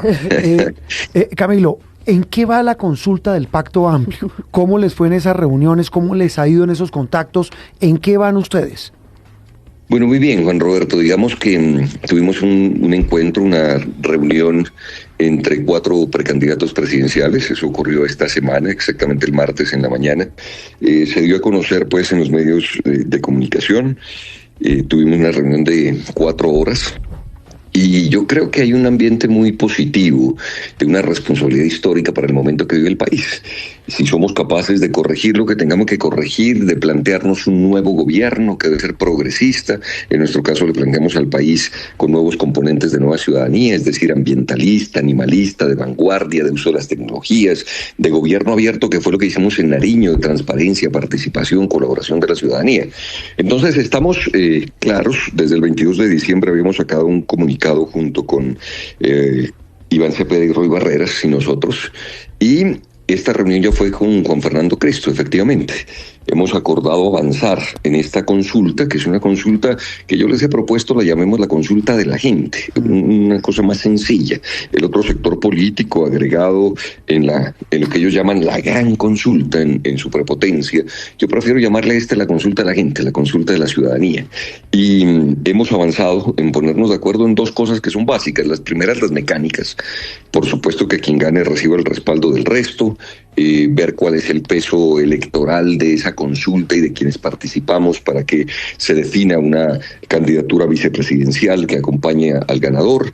Esos son temas mecánicos, digamos, pero lo más importante es que nos hemos puesto de acuerdo en avanzar, en proteger, en cuidar, en corregir un gobierno progresista para este país y en esos ejes fundamentales de lo que eso significa de un nuevo gobierno progresista. Usted dice, Camilo, algo clave que es medirse y también ser conscientes de cuál es el peso electoral que tienen. Usted acaba de resolver el tema de su aval por fin con el Partido del Trabajo el pasado jueves, pero quien no resuelve aún su situación es Iván Cepeda. Él dice que sí está habilitado, ustedes coinciden con eso, pero hay mucho ruido alrededor.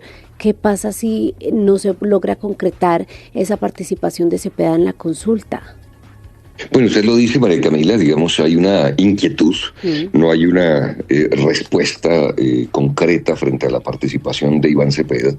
Allí los 4 estamos de acuerdo en que esa consulta es con Iván Cepeda, digamos, esa consulta, y por eso hay un mensaje unánime, mancomunado de quienes participaremos en esa consulta, de pedirle y exigirle al Consejo Nacional Electoral que la democracia colombiana tenga como sustento la voluntad de la ciudadanía y de la gente.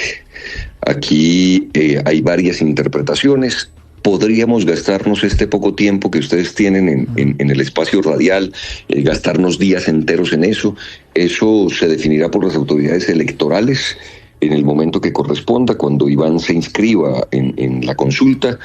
Y cuando se presenten este tipo de animadversiones jurídicas, pero que no pueden despistarnos de la intencionalidad política, estamos construyendo de nuevo la garantía de las mayorías nacionales en Colombia, que debe sobrepasar la izquierda y el pacto histórico para que estemos todas las vertientes alternativas, progresistas, independientes, sin partido, de la gente que ha visto un cambio de su vivir cotidiano gracias a lo que significa un gobierno progresista. Entonces, yo creo que este va a ser un llamado mancomunado y conjunto a las autoridades electorales para que Iván Cepeda, por supuesto, pueda participar de esta consulta. Esto habrá interpretaciones de un lado y de otro. Nosotros somos más pragmáticos en eso. Esperemos el resultado para saber qué hacemos, pero habrá una decisión mancomunada y conjunta de todos los precandidatos de esta consulta progresista.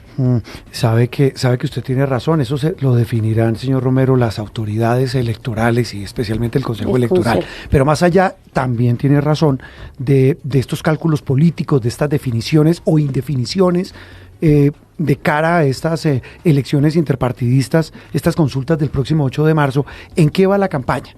Y se lo pregunto por lo siguiente, porque pues uno la ve en X, en Noticias Caracol y en Blue Radio, hacemos seguimiento de las campañas. ¿En qué va? ¿Cómo van ustedes? ¿Cómo va su campaña? Y usted dice, está enfocada en defender, si le entiendo, el legado del actual gobierno. Son varias tareas, ¿no? La primera es definir nuestra trayectoria en medio de todo este contexto político, de tantas precandidaturas y demás. Nosotros estamos probados en dos cosas. Primero, probados en el ejercicio de lo público. Yo fui senador de la República, fui gobernador del departamento de Nariño, fui embajador de Colombia en el exterior. Es decir, tenemos una mirada integral y estamos probados en el ejercicio de lo público de buena manera. Y segundo, estamos probados en no tener rodilleras, en no hacer política para negocios, en hacer parte de un sector progresista y alternativo. Hemos enfrentado un poder en Colombia establecido desde hace muchos años que no había permitido el acceso, digamos, de las mayorías nacionales a una verdadera democracia. Es decir, estamos jugados en este lado.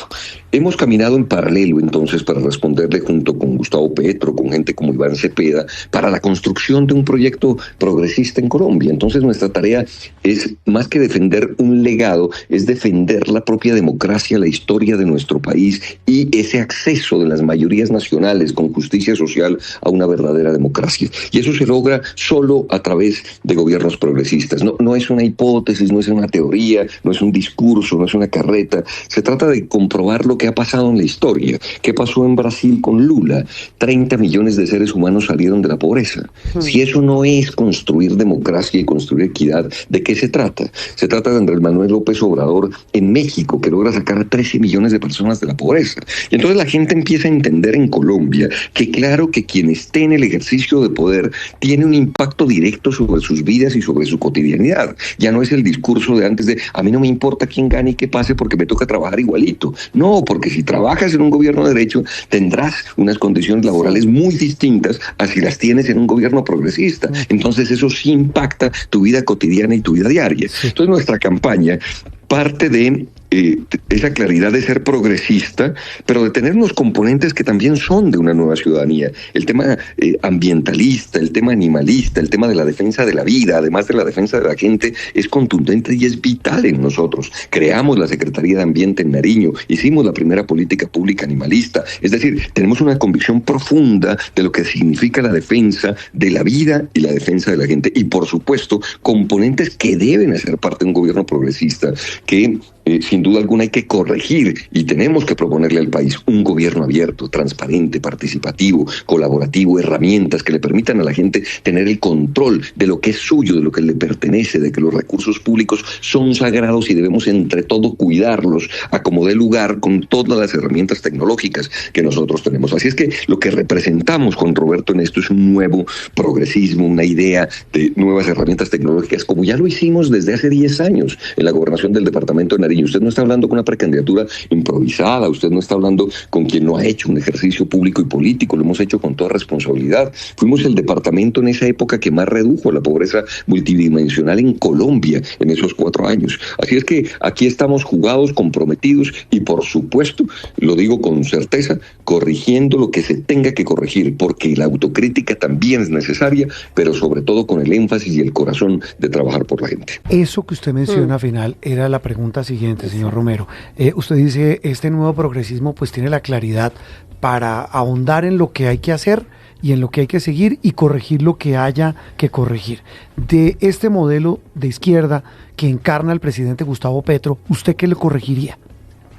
Mire, yo creo que lo primero que hay que tener es la convicción. Nadie podrá decir que el presidente Gustavo Petro es un tipo corrupto y que hace política para negocios. Y esa es la garantía que nosotros le damos al país. Yo hoy le contesto viviendo en Bogotá en un apartaestudio arrendado, Juan Roberto, y eso no me avergüenza. Es decir, y no hace parte del balance. No, yo me he jugado todo en esto. Nosotros no estamos para enriquecernos en la acción de lo público y esa debe ser una garantía contundente y fundamental para la gente. Segundo, además de mantener ese corazón y ese compromiso de un trabajo político para la ciudadanía y para la gente y no para beneficio particular y personal, hay que advertir que ha habido cosas en las que no ha salido bien el ejercicio de gobierno y eso está bien reconocerlo entre todos y todas. ¿Cómo cuáles, señor Romero? De la República, mire, el propio presidente de la República recuerda un discurso del 20 de julio con mucha valentía, cosa que no ha ocurrido en otros gobiernos. Petro le pidió perdón al país por el hecho de corrupción de la Unidad Nacional de Gestión de Riesgo. Y allí hay una respuesta que la tenemos nosotros, la construimos desde el sur. Se llama gobierno abierto, Juan Roberto. Nosotros hemos sido el único gobierno abierto en Colombia. Construimos 14 herramientas de lucha contra la corrupción, no fue un discurso. Nosotros desde Nariño Aplicamos herramientas, por ejemplo, para controlar cómo llegaba la alimentación escolar de nuestros niños a cada institución educativa de Nariño. Como no teníamos recursos para pagar una sola persona, digamos, que vigile cómo están las cosas.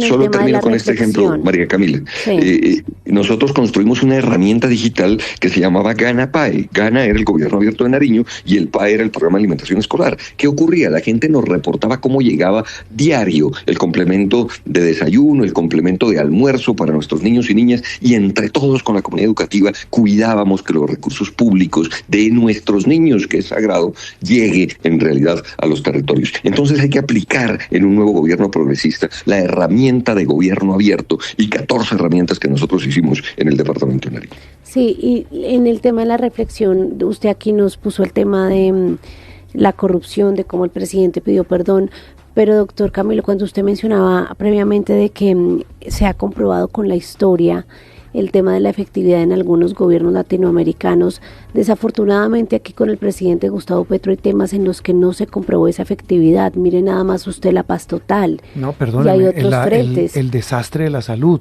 pero más allá de hacer ese recuento, María Camila y señor Romero, el tema es que reconozcan esos errores. Mire, yo creo que parte de una nueva acción política es la sensatez. Y aquí nosotros somos, le digo, en la convicción, en el cariño y apego a una política por la gente, absolutamente jugados, firmes en esa disposición. Y creo que el propio presidente ha dado unos talantes de ejercicio democrático que no se han dado en ningún otro gobierno, y uno de esos es el ser capaz de pedir perdón a la sociedad colombiana. Yo no sé si ustedes hayan visto eso antes, y esas cosas son simbólicas en la acción de lo público, pero por supuesto que aquí hay que corregir temas de seguridad. ¿Usted cree que ¿usted cree que ha sido correcta la manera como el gobierno ha manejado y cómo ha afrontado el tema de la salud? Mire, es que aquí hay un debate mucho más profundo que tiene que darse. Es que Colombia entera no ha sido capaz de ponerse de acuerdo en un propósito común. Juan Roberto, esto es muy jodido como sociedad, quiero decirlo. Yo pensé que la paz podía juntarnos como país y no, nos dividió. Una cosa tan básica y elemental para una sociedad viable, democrática, y es que si no tienes paz, pues no eres una sociedad democrática. Eso que Pepe Mujica me lo repetía en Montevideo y me decía, Camilo, yo vivo aterrado de cómo un país tomó la decisión de resolver sus problemas a los tiros. Eso es increíble, a nosotros nos asustan los muertos, me decía Pepe. Es decir, como sociedad tenemos unos retos gigantescos, y entonces dices, bueno, no fue la paz, entonces que sea la educación. ¿Cómo no nos vamos a poner de acuerdo para que la educación sea un consenso de todos en Colombia? O que sea la salud un consenso de todos y que podamos tener un sistema de salud para todos y todas. ¿Qué ocurre? Que se mete la codicia y el negocio, Juan Roberto. Y eso hay que decirlo con claridad. Aquí hay un tema de responsabilidad social, un tema de responsabilidad con el país. Por eso no se puede afirmar que gobernar es lo mismo que ser un gerente de una empresa, porque es completamente distinto. Claro, y sabe que también estoy de acuerdo con usted, gobernar es distinto que legislar y criticar. Eso es muy fácil, uno desde la otra orilla, y eso es lo que tanto le están criticando al actual gobierno con este esquema de salud. Estoy de acuerdo en que la culpa en el tema de la salud es de todos, no es de un solo y no es un problema nuevo. Pero que lo que ha hecho el gobierno, y se lo digo con cifras, lo que dijo el viernes la Contraloría, es que en el caso de la nueva EPS, por ejemplo, tiene la plata la ADRES para mandársela, la EP le da plata a la nueva EPS, la nueva EPS tiene plata para pagar a los hospitales y que se la guarda. No sé si eso es administrar bien. Mire, Juan Roberto, la plata de la salud ha sido un negociado de billones de pesos. Hay un principio básico y elemental. El gobierno nacional administra unos recursos que son de todos y de todas, y resulta que allí necesitamos construir un sistema de salud. Y en Colombia se inventaron que unos privados puedan tener el manejo y la autonomía de los recursos de la salud. ¿Qué ocurrió? Se lo robaron. Recuerde usted el caso de Salud Cop, recuerde tantos casos. Sin duda, señor Romero, pero no funcionó. Claro, pero mire, entonces, en manos de los ante un debate profundo, Juan Roberto, profundo, y tiene toda la razón. ¿Vamos a permitir nosotros que se sigan robando ese dinero? Claro, no, pero mire que en manos de las entidades intervenidas por el Estado, y resultó peor el remedio que la enfermedad. Pues mire, nosotros es un debate profundo, tiene razón. Totalmente, y aquí lo que hay que hacer es volver eficiente lo público, que también hay casos. El caso más emblemático de Colombia lo conocemos todos. Las empresas públicas de Medellín son absolutamente eficientes y son públicas. Es decir, aquí no estoy categorizando ni radicalizando de que lo público es malo, de que lo privado es bueno. No, aquí hay unos ejemplos que son contundentes. Nosotros en Nariño, para darle otro ejemplo, recuperamos la administración de un hotel en la Laguna de la Cocha. Un ejemplo pequeño. Sí, pero imagínese, ¿le parece satanizar al sector privado? Juan Roberto, para nada. Aquí hay que darle todas las garantías. Y le puedo decir algo, con este ejemplo de la Laguna de la Cocha y de un hotel maravilloso allá. Era de la gobernación, me enteré cuando llegué a la gobernación, y resulta que unos privados lo administraban, teníamos que agradecerles, y nos entregaban 3 millones de pesos mensuales. Juan Roberto, eso es una grosería, es robarse lo público. Para todo hay casos, pero usted tiene razón en que, entonces ahora, en que el debate tiene que ser profundo. Y allá voy. ¿Qué necesitamos? ¿Qué ha pasado también en este gobierno? Que al sector privado, a las empresas, a los gremios les vaya bien, como les ha ido bien. Al sector bancario le ha ido muy bien en este gobierno. A las empresas privadas, lo que escuchamos hace muy pocos días del presidente del Grupo Éxito, abriendo un Carulla en Kennedy, en Bogotá. Es decir, no se trata de los viejos esquemas de gobierno de antes que nos decían: al país le va mal, pero la economía le va bien, es decir, le va bien a unos pocos. Hoy podemos decirlo con certeza, a la economía le va bien y al país le va bien. Por primera vez, los sectores populares, sectores sociales, que habían estado marginados, Juan Roberto, de una dinámica económica que pueden estar, y se está demostrando. Es que nos dejaron un país como el tercero más desigual del planeta. Yo digo, más allá de izquierda y derecha, Juan Roberto, ¿qué país es viable? Si solo Sudáfrica y Namibia nos ganan en desigualdad, ¿cómo vamos a salir adelante? Aquí no vive bien ni el que nada tiene, pero tampoco el que todo lo tiene, que tiene que cuidarse en extremo, que no puede ni salir a la calle. Es decir, necesitamos construir un país viable, y eso se logra desatando dos nudos, se lo digo de una vez: el nudo de la desigualdad y el nudo de la violencia. Eso yo creo que es lo más importante, señor Romero, el construir un país entre todos y aceptar los errores de todos, tiene toda la razón, y dar los debates profundos. Le agradecemos que nos haya acompañado hoy domingo aquí en Sala de Prensa Blue. Juan Roberto, a ti, a María Camila, mil gracias, aquí siempre dispuestos, y decirle al país que tiene un reto inmenso.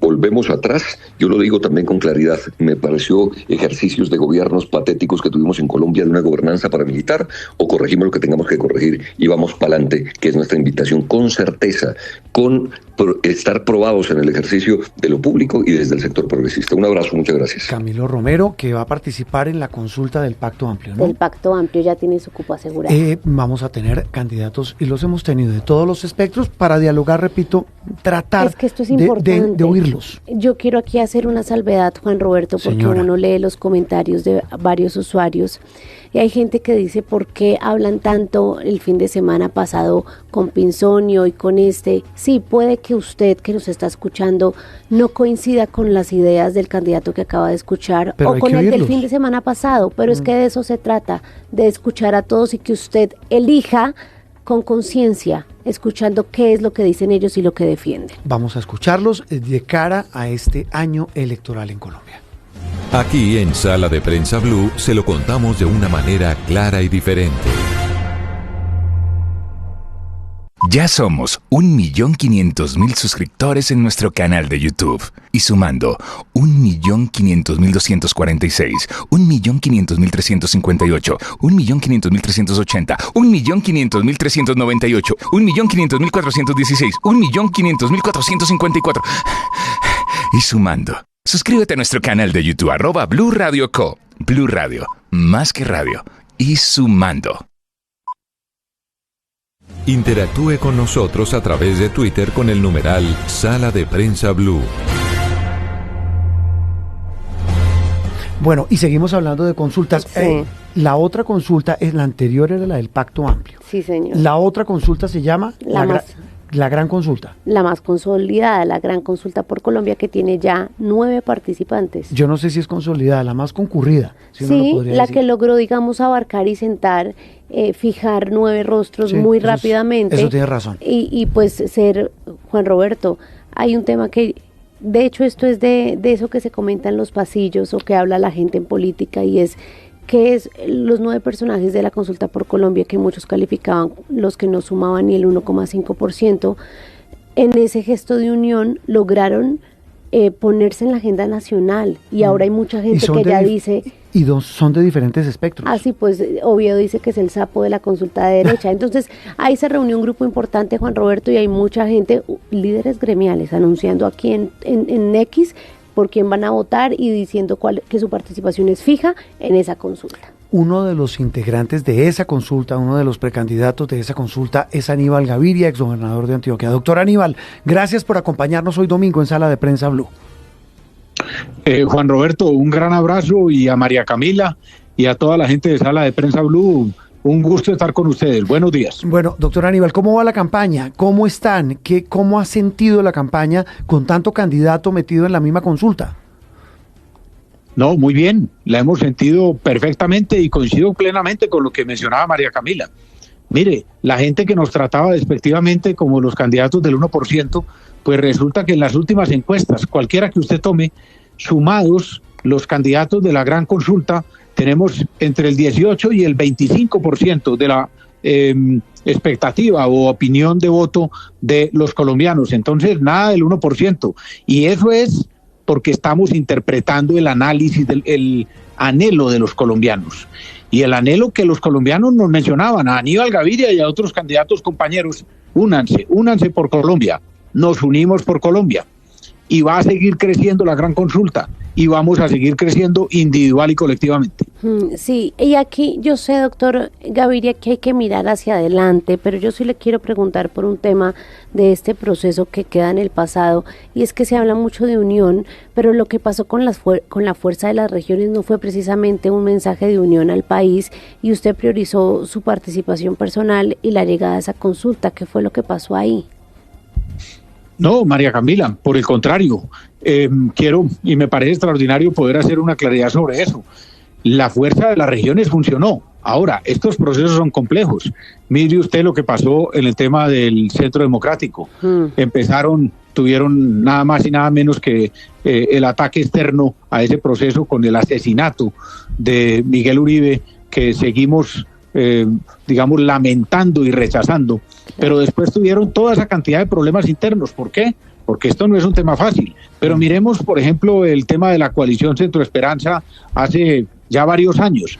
Pero en cambio, la fuerza de las regiones funcionó y avanzó. ¿Qué pasó? Se salió uno de los candidatos, el entonces candidato Olimpo. Pero continuamos los otros tres: Aníbal Gaviria, Juan Carlos Cárdenas y Juan Guillermo Zuluaga. Y de esos tres salió la candidatura única de Aníbal Gaviria. Y los otros dos candidatos, Juan Carlos y Juan Guillermo, reconocieron que Aníbal Gaviria ganaba todas las encuestas y que por eso debía ser el candidato. Ahora, después han pasado cosas como la salida de Juan Guillermo, pero en ese momento el proceso llegó y hoy Aníbal Gaviria es el candidato único de la Fuerza de las Regiones. Y yo, ¿qué hago, María Camila? Coherentemente, así como impulsé la unidad de los gobernadores, ahora busco otro ejercicio de unidad, porque como yo siempre lo he dicho, la unidad se da por capas. Primero la unidad de gobernadores y alcaldes a través de la Fuerza de las Regiones. Ahora la unidad de los candidatos de la gran consulta. Y espero, como ganador de esa gran consulta, seguir uniendo a los colombianos. Sí, doctor Aníbal, como aquí en esta sociedad tan polarizada y mucho más en política, pues aquí a todo el mundo se le pone una etiqueta. Al que es de izquierda, pues es el que apoya al presidente Petro, y el que es de derecha es el que apoya al expresidente Uribe. Usted, estando en esta consulta, de la gran consulta, como se ha denominado, ¿usted se siente de uno de esos espectros? ¿Cuál es, digamos, la manera en que usted participa y aporta, más allá de que invite a la gente a votar por usted? Sí, Juan Roberto, esa sí es la pregunta número uno siempre, y creo que es fundamental. Yo nunca me he sentido ni de izquierda, ni de derecha, ni de centro, ni nada de eso, se lo digo francamente. Y mis gobiernos en Antioquia y en Medellín, que la gente los califique. Yo, como digo que son de resultados, de soluciones, la gente quiere la izquierda, la derecha o qué, no sé. La gente quiere que le solucionemos sus problemas. Y eso es lo que yo he hecho en Antioquia y en Medellín, y es lo que voy a hacer en Colombia. Entonces, pues yo no soy un tipo fanático, por eso no soy de extremos, porque yo creo que hay soluciones de derecha que son buenas, hay soluciones de ideología de izquierda que son buenas, y así sucesivamente. ¿Qué hago yo? Tomo las mejores soluciones independientemente de qué origen tenga, y esas son las que pongo a funcionar. Primero. Segundo, yo no soy fanático ni de extremos y no creo que la solución de Colombia hacia el futuro sea en los extremos. Creo que lo que sí va a seguir pasando en Colombia, si escogemos un extremo, sea la extrema izquierda o si escogemos la extrema derecha, es que nos vamos a seguir dividiendo y el país no se puede dividir. Entonces lo que la gran consulta representa, y dentro de la gran consulta Aníbal Gaviria también, es primero no a los extremos ni a los extremismos, no a la división, no a la polarización, y segundo, sí a la unidad, a unir a los colombianos en torno a los propósitos comunes que tenemos que enfrentar y que son muy graves, para lograr atacar la violencia, Juan Roberto, María Camila, para lograr atacar verdaderamente y tener resultados contra la desigualdad que golpea tanto a los colombianos, contra la corrupción, pues mejor estar unidos que enfrentados. Claro, sí. Y bueno, y ahí se suma un tema interno. Le quiero preguntar sobre la consulta y es que son, yo creo que apenas normales, porque claramente ustedes le apuntan a ciertos electores que están en el mismo grupo y vemos a Juan Carlos Pinzón pidiéndole a las bases del uribismo que lo respalden a él ahí en Antioquia, y vemos también a su hermana Sofía Gaviria, candidata del partido Oxígeno al Senado, que quiere repetir o volver más bien, diciendo que su candidato no es Pinzón sino Aníbal Gaviria, que pues por obvias razones es usted su hermano. ¿Cómo ha caído eso al interior de la consulta? Mire, no realmente no conozco esas expresiones específicas que mencionas. Ay, ¿cómo así? Sí, si está el video de su hermana diciendo mi candidato es mi hermano y no Juan Carlos. No, candidato. ¿Cómo que no? No, lo que estoy diciendo no conozco pues textualmente, pero lo que puedo decir a eso es, nosotros tenemos una línea de trabajo en la gran consulta y es el respeto por la diversidad, porque para lograr esa unidad que nosotros proponemos, tenemos que respetar la diversidad. Entonces, mire, si es que yo, acordémonos que la gran consulta nace con 6 candidatos y que posteriormente han llegado el doctor Juan Carlos Pinzón, Paloma Valencia y Enrique Peñalosa. ¿Y por qué se ha hecho eso? Porque todos los otros 6, incluido Aníbal Gaviria, aceptamos la llegada de ellos en medio de la diversidad, porque no queremos uniformidad, sino diversidad. Entonces, bienvenidas las tesis, las posiciones de Juan Carlos, las de Paloma, las de Enrique y las de mis otros compañeros.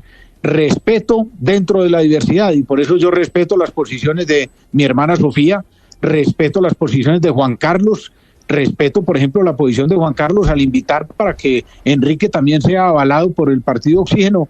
Mire, con todo eso, lo que Sofía, lo que Enrique, lo que Juan Carlos, lo que Aníbal estamos mostrando es que no nos tenemos que atacar en política por pensar distinto, por tener opiniones distintas. Creo que ese es el mensaje.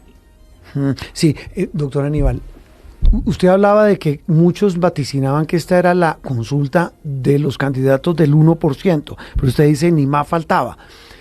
Ustedes al interior de la consulta ya hacen cálculos de cuántos votos podría tener, no usted, no Pinzón, no Paloma Valencia, no Enrique Peñalosa puntualmente, sino toda la consulta. ¿Cuántos votos calculan que puede obtener esta consulta, de la gran consulta como la llaman ustedes? Juan Roberto, mire, como le decía, las últimas encuestas nos están dando, digamos, un promedio de cerca del 22% de la intención de voto de los colombianos. Sumándolos a todos. Si creemos...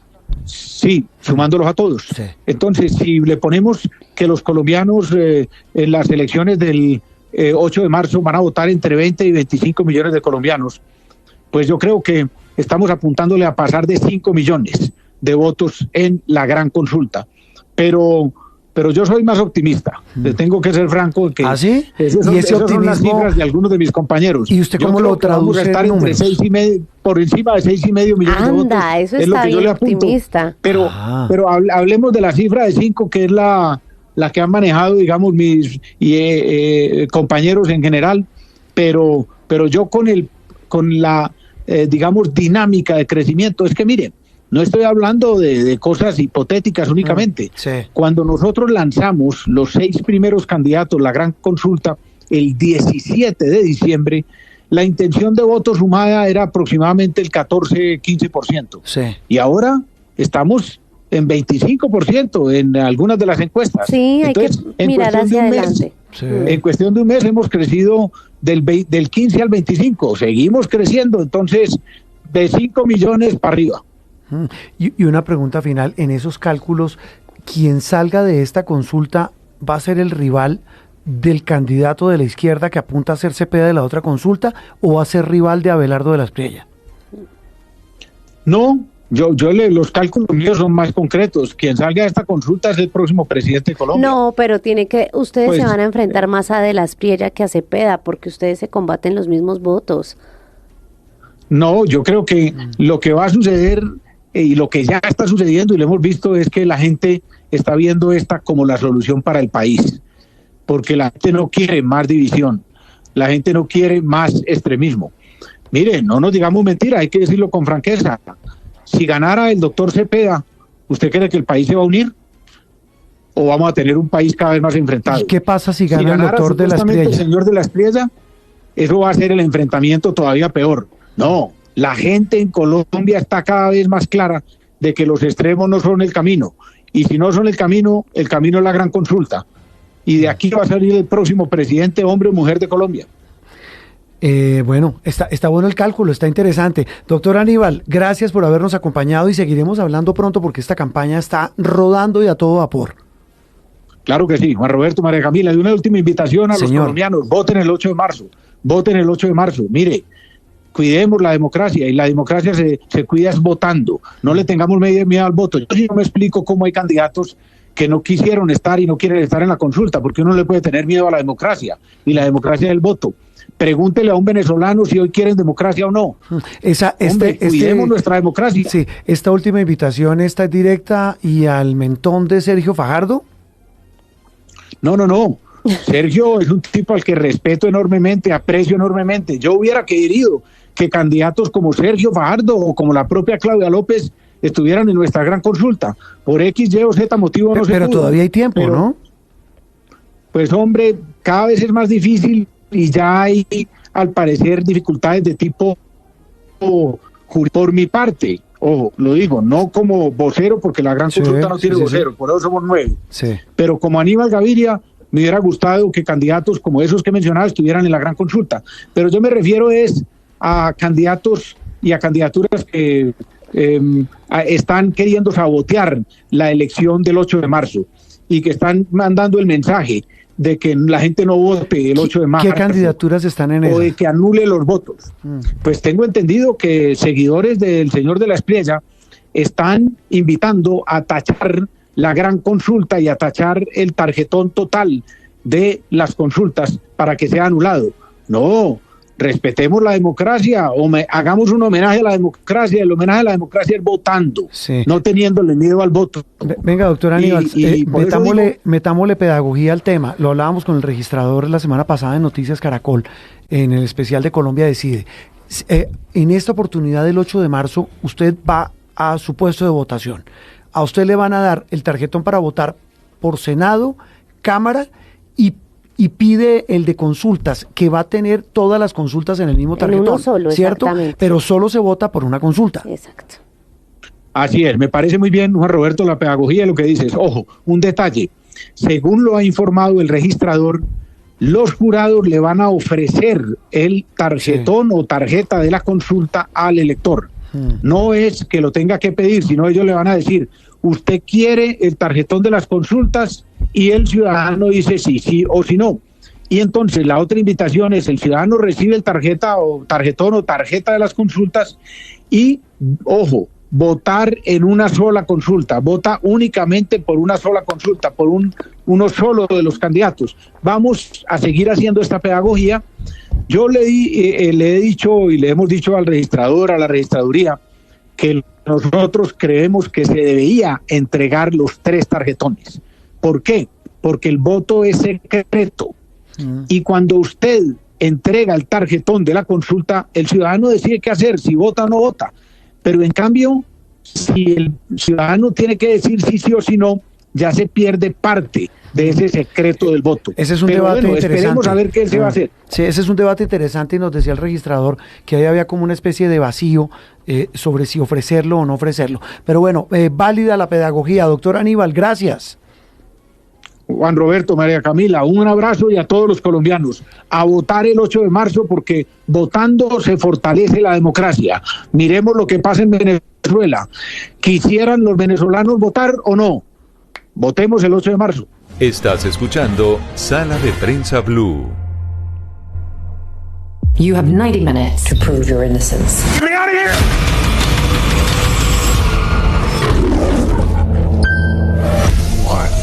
Detective Raven, I'm Judge Maddox, and this is the Mercy Capital Court, a judicial system. Don Luis Carlos Rueda, ¿cómo le va? ¿Esto corresponde a qué? Esto corresponde a una película muy interesante que ha llegado a la cartelera, que se llama Sin Piedad. Una película de esas que nos gusta, de acción trepidante de principio a fin.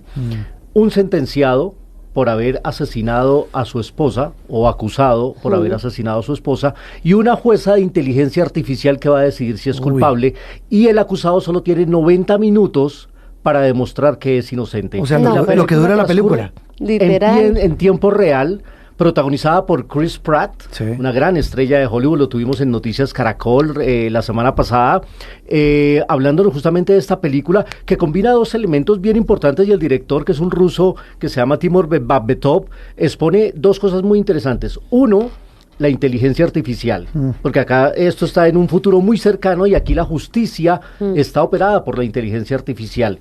Y dos, el tema de la huella digital. Todo lo que usted hace en internet, ahí se queda. Todos los sitios donde usted, a donde va, todo lo que usted busca ahí. Lo que hablábamos. Sí, claro, qué peligro. A donde va, donde llega, por donde se desplaza, todas las cámaras estas que nos están registrando dejan una huella digital, y eso se convierte en el acervo probatorio, como dicen los abogados, en la evidencia pero para a mí demostrar eso me parece bueno. si sí o si no. Eso, o sea, ahora, es decir, supongo que el caso de la película demostrará todas esas huellas y esas pruebas en contra de él.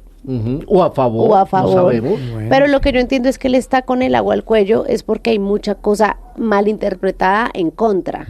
Así se da la película, y por eso el interés lo mantiene a uno todo el tiempo, porque uno termina intentando deducir con todas las pruebas que le logra mostrar. Se está hablando de una manera. ¿Qué es eso? Que es mal interpretado y no sé qué. No. Es que coincidió Luis Carlos con que estábamos hablando previamente aquí de cómo ahora uno no puede hacer nada sin que esto deje un registro. Y esa película es palpadito, ahí está. Claro, las videollamadas, los mensajes de texto, las cámaras de seguridad, el GPS. Antes uno decía, nada está oculto entre cielo y tierra, ahora es nada está oculto entre cielo y el teléfono. O la red, o la internet, o la nube, la huella digital. Y además la propuesta audiovisual de esta película es muy interesante porque es muy dinámica. Es un hombre que está atrapado en esa silla del condenado y le van mostrando en una gran pantalla de realidad virtual todos los episodios. Y comunicándose además con la jueza virtual que la tiene ahí en primer pantalla. Pero eso sí, qué horror. Esa jueza virtual, eso, qué horror eso. Rebecca Ferguson, hermosísima. Es con Rebecca Ferguson, Chris Pratt, y la verdad es que está muy interesante. Hace rato no veía una película que me mantuviera al borde de la silla con esa intención, y muy bien hecha. A mí, ¿sabe cuál me mantuvo así? La de Ben Affleck y Matt Damon. La que está en Netflix. Me parece buena. Tiene a dos colombianas ahí, Catalina Sandino y Sasha Calle. Dos colombianas. Me pareció tan mala. A mí me pareció buenísima. ¿Sabe por qué? Pues porque a mí, siempre Matt Damon para mí había representado la cara positiva de las películas. ¿Sin spoiler? Y pilas, que ya me la... ¿sabe con qué me quedo? Ya que mejor me callo. ¿Sabe con qué me quedo, María Camila y Luis Carlos, con esto de Botín? Bueno, que hay dos colombianas, pero bueno, horrorosa la estigmatización a los colombianos. Eso sí. Horrorosa. Sí, eso es sigue siendo una tarea bandera, y sigue siendo un trabajo de los mismos actores colombianos. Pero tampoco, alguien dirá que puede ser una fama bien ganada. Exacto. El tema del narcotráfico, pero digamos, la forma tan despectiva en que los dos actores, siguiendo su guión, Affleck y Damon se refieren en uno de los parlamentos a Colombia es asqueroso. Me da pena decirlo así. Pero más allá de eso, que alguien dirá, pues bien ganado por traquetear y por todo lo que implica el narcotráfico. Pero el mismo Matt Damon, y quiero su opinión, Luis Carlos, lo vi en una pieza digital. No sé si entendí mal, claro, él como justificando por qué la película tiene X característica, que es una película de acción, alguien dirá es inofensiva. Él dice, no, es que en Netflix nos obligan a hacer las películas con escenas y diálogos repetidos. Sí. Por eso digo, a mí me pareció... así? No entendí. Lo hizo en un video podcast afirmando que una de las exigencias de estos servicios de streaming, y él se refirió específicamente a Netflix, que es con quien hizo su última película, es que durante cierto tiempo tienen que estar repitiendo cuál es la historia de la película, porque como la gente ve esto en los teléfonos celulares, se distrae muy fácil, y entonces hay que reforzarle la historia, por eso le digo exigencia narrativa. Que la película a mí no me parece buena, porque es aburridora, a mí, puede que sea un éxito, no sé si lo es, pero ha sido un éxito en sus primeras 2 semanas en plataforma, y ese tema de la estigmatización se sigue presentando y se sigue dando. Mire que la segunda temporada de la serie El Infiltrado, ya vamos a hablar de plataformas, que se rodó en Medellín, Bogotá, Girardot y Cartagena, también vuelve a hablar del tema del narcotráfico. También es una realidad, alguien dirá que no es del comercio ilegal no de es armas. Estigmatización. Luis Carlos, los Oscar, lo importante, por Dios. 16 nominaciones para la película Pecadores, que la pueden ver en HBO Max. La de Jordan. Ryan Coogler con Michael B. Yo tengo Jordan. una pregunta, dígame la verdad, es muy fuerte de ver. Es que no es fuerte. He visto como escenas. Es una película de terror de vampiros, ambientada en los años 30, con Michael B. Jordan haciendo un gran papel de 2 hermanos, 2 gemelos que regresan a su pueblo en la década de los 30 a intentar rehacer su vida, pero van a encontrarse con un pueblo invadido por vampiros, una película de terror. Ahora, 16 nominaciones no quiere decir que vaya a ganar. Recuerden que en la historia de los Oscar, grandes películas con muchas nominaciones se han ido con las manos vacías. Sí. Recordemos, El Irlandés de Martin Scorsese tenía 10 nominaciones, no ganó una. Lo mismo con Pandillas de Nueva York, El Color Púrpura de Spielberg tenía 11 nominaciones y no se llevó ninguna. Así que yo creo que de esto se va a ganar 4. Pero igual. Usted le pega. De los grandes, ¿cuál se gana? O más bien, ¿quién puede la película del año cuál va a ser? Para mí sigue siendo una batalla tras otra. Sin duda. Va a ganar mejor película, mejor dirección, mejor guión, tal vez mejor actriz secundaria. Exacto. Y con 4 podría ser también la gran ganadora. Hay una noticia importante también para el cine colombiano. Hay un realizador colombiano que está nominado con un documental, corto documental, muy que lo bueno. pueden ver en HBO Max, que es armado solo con una cámara, que habla del periodista estadounidense que murió a manos del ejército ruso en la invasión a Ucrania. La encuentran allí, muy buen documental, y el colombiano fue productor y camarógrafo en ese documental. Bueno, se llama Juan Arredondo. El actor, el premio al mejor actor. Premio a mejor actor, yo se lo daría a Wagner Moura, el actor brasilero de Un Agente Secreto. La película se va a estrenar el 26 de febrero. ¿Es la de la dictadura? La de la dictadura. Está muy bien esta película, y muy bien por el cine brasilero, que el año pasado ganó mejor película internacional con Aún Estoy Aquí, y ahora vuelve a figurar acá. Por ahí leí en algún lado que es el primer brasileño en estar nominado. Actor hombre brasilero, sí, porque ya Fernanda Torres había estado nominada en la categoría femenina, aunque está sonando mucho y le hacen mucha fuerza a Timothée Chalamet, que a los 30 años recibe su tercera nominación. El del ping-pong, que se estrenó esta semana, Marty Supreme. Es su mejor papel, pero me parece que Wagner Moura se lo lleva al Frankenstein. Frankenstein 9 nominaciones, creo que no se va a llevar ninguna, de pronto vestuario y diseño de producción, pero fue muy extraño que hubieran dejado a Guillermo del Toro por fuera, una película con 9 nominaciones y dejan al director por fuera. Extrañísimo. Sí, que además entiendo era la obsesión de él, ¿no? Claro. 50 años craneando la película. Y es una película que está bien hecha. Y es muy buena. A propósito, es buena. A propósito de Frankenstein, Jacob Elordi, el que hace el monstruo, está sonando esta semana fuertemente. Dicen que se reunió con Denis Villeneuve y podría ser el próximo James Bond. Ave María. Será el primer no británico en ser James Bond. Eso le iba a decir, no me cuadra tanto. Chisme, pero ¿Cuándo son los Oscar? 15 de marzo. Y una noticia final: va a venir a Colombia en el mes de octubre un hombre que admiramos, veneramos y ojalá tengamos la oportunidad de verlo, Francis Ford Coppola. Va a venir a Colombia al seminario WOBI. Ahí acaba de estar en Bogotá. en octubre. Pues ahí estaremos en primera fila. Lo estaremos buscando, por supuesto. Bueno, Luis Carlos, nos vemos. ¿Qué hay para ver en plataformas? En plataformas les recomiendo la segunda temporada de Hijack, Secuestro con Idris Elba en Apple TV. Sí. La primera es la del secuestro aéreo, sí. Y aquí todo se traslada a un tren en el metro de Berlín. Cambian los papeles, cambian las intenciones, cambian los personajes. De nuevo Idris Elba haciendo un papel interesantísimo y estrepidante. Ya van 2 episodios, uno semanal, lo encuentran en Apple TV. Hijack, está muy buena. Pues hay que verla, nos vemos. Hasta luego, Luis Carlos. Nos vemos en el cine. Nos vemos en el cine y en la plataforma. También. En la casa también. Nos vemos en el cine y aquí en DITV y en nuestra señal digital llegan las noticias del mediodía. Sí, señora. Termina Sala de Prensa Blue. Continúe con la programación habitual de Blue Radio y de Noticias Caracol en vivo. Feliz resto de domingo para todos en Colombia. Aquí en Sala de Prensa Blue se lo contamos de una manera clara y diferente. Es un gusto saludarlos en este amanecer. En Blue celebramos una noticia que nos encanta escuchar. Aquí seguimos conectados con ustedes. Somos de nuevo la emisora hablada más escuchada en Colombia. Con la pizca de humor para nuestra dura realidad. Seguimos conectando con millones de ustedes todos los días. ¡Bravo! Gracias por hacernos la número 1. Blue, más que radio.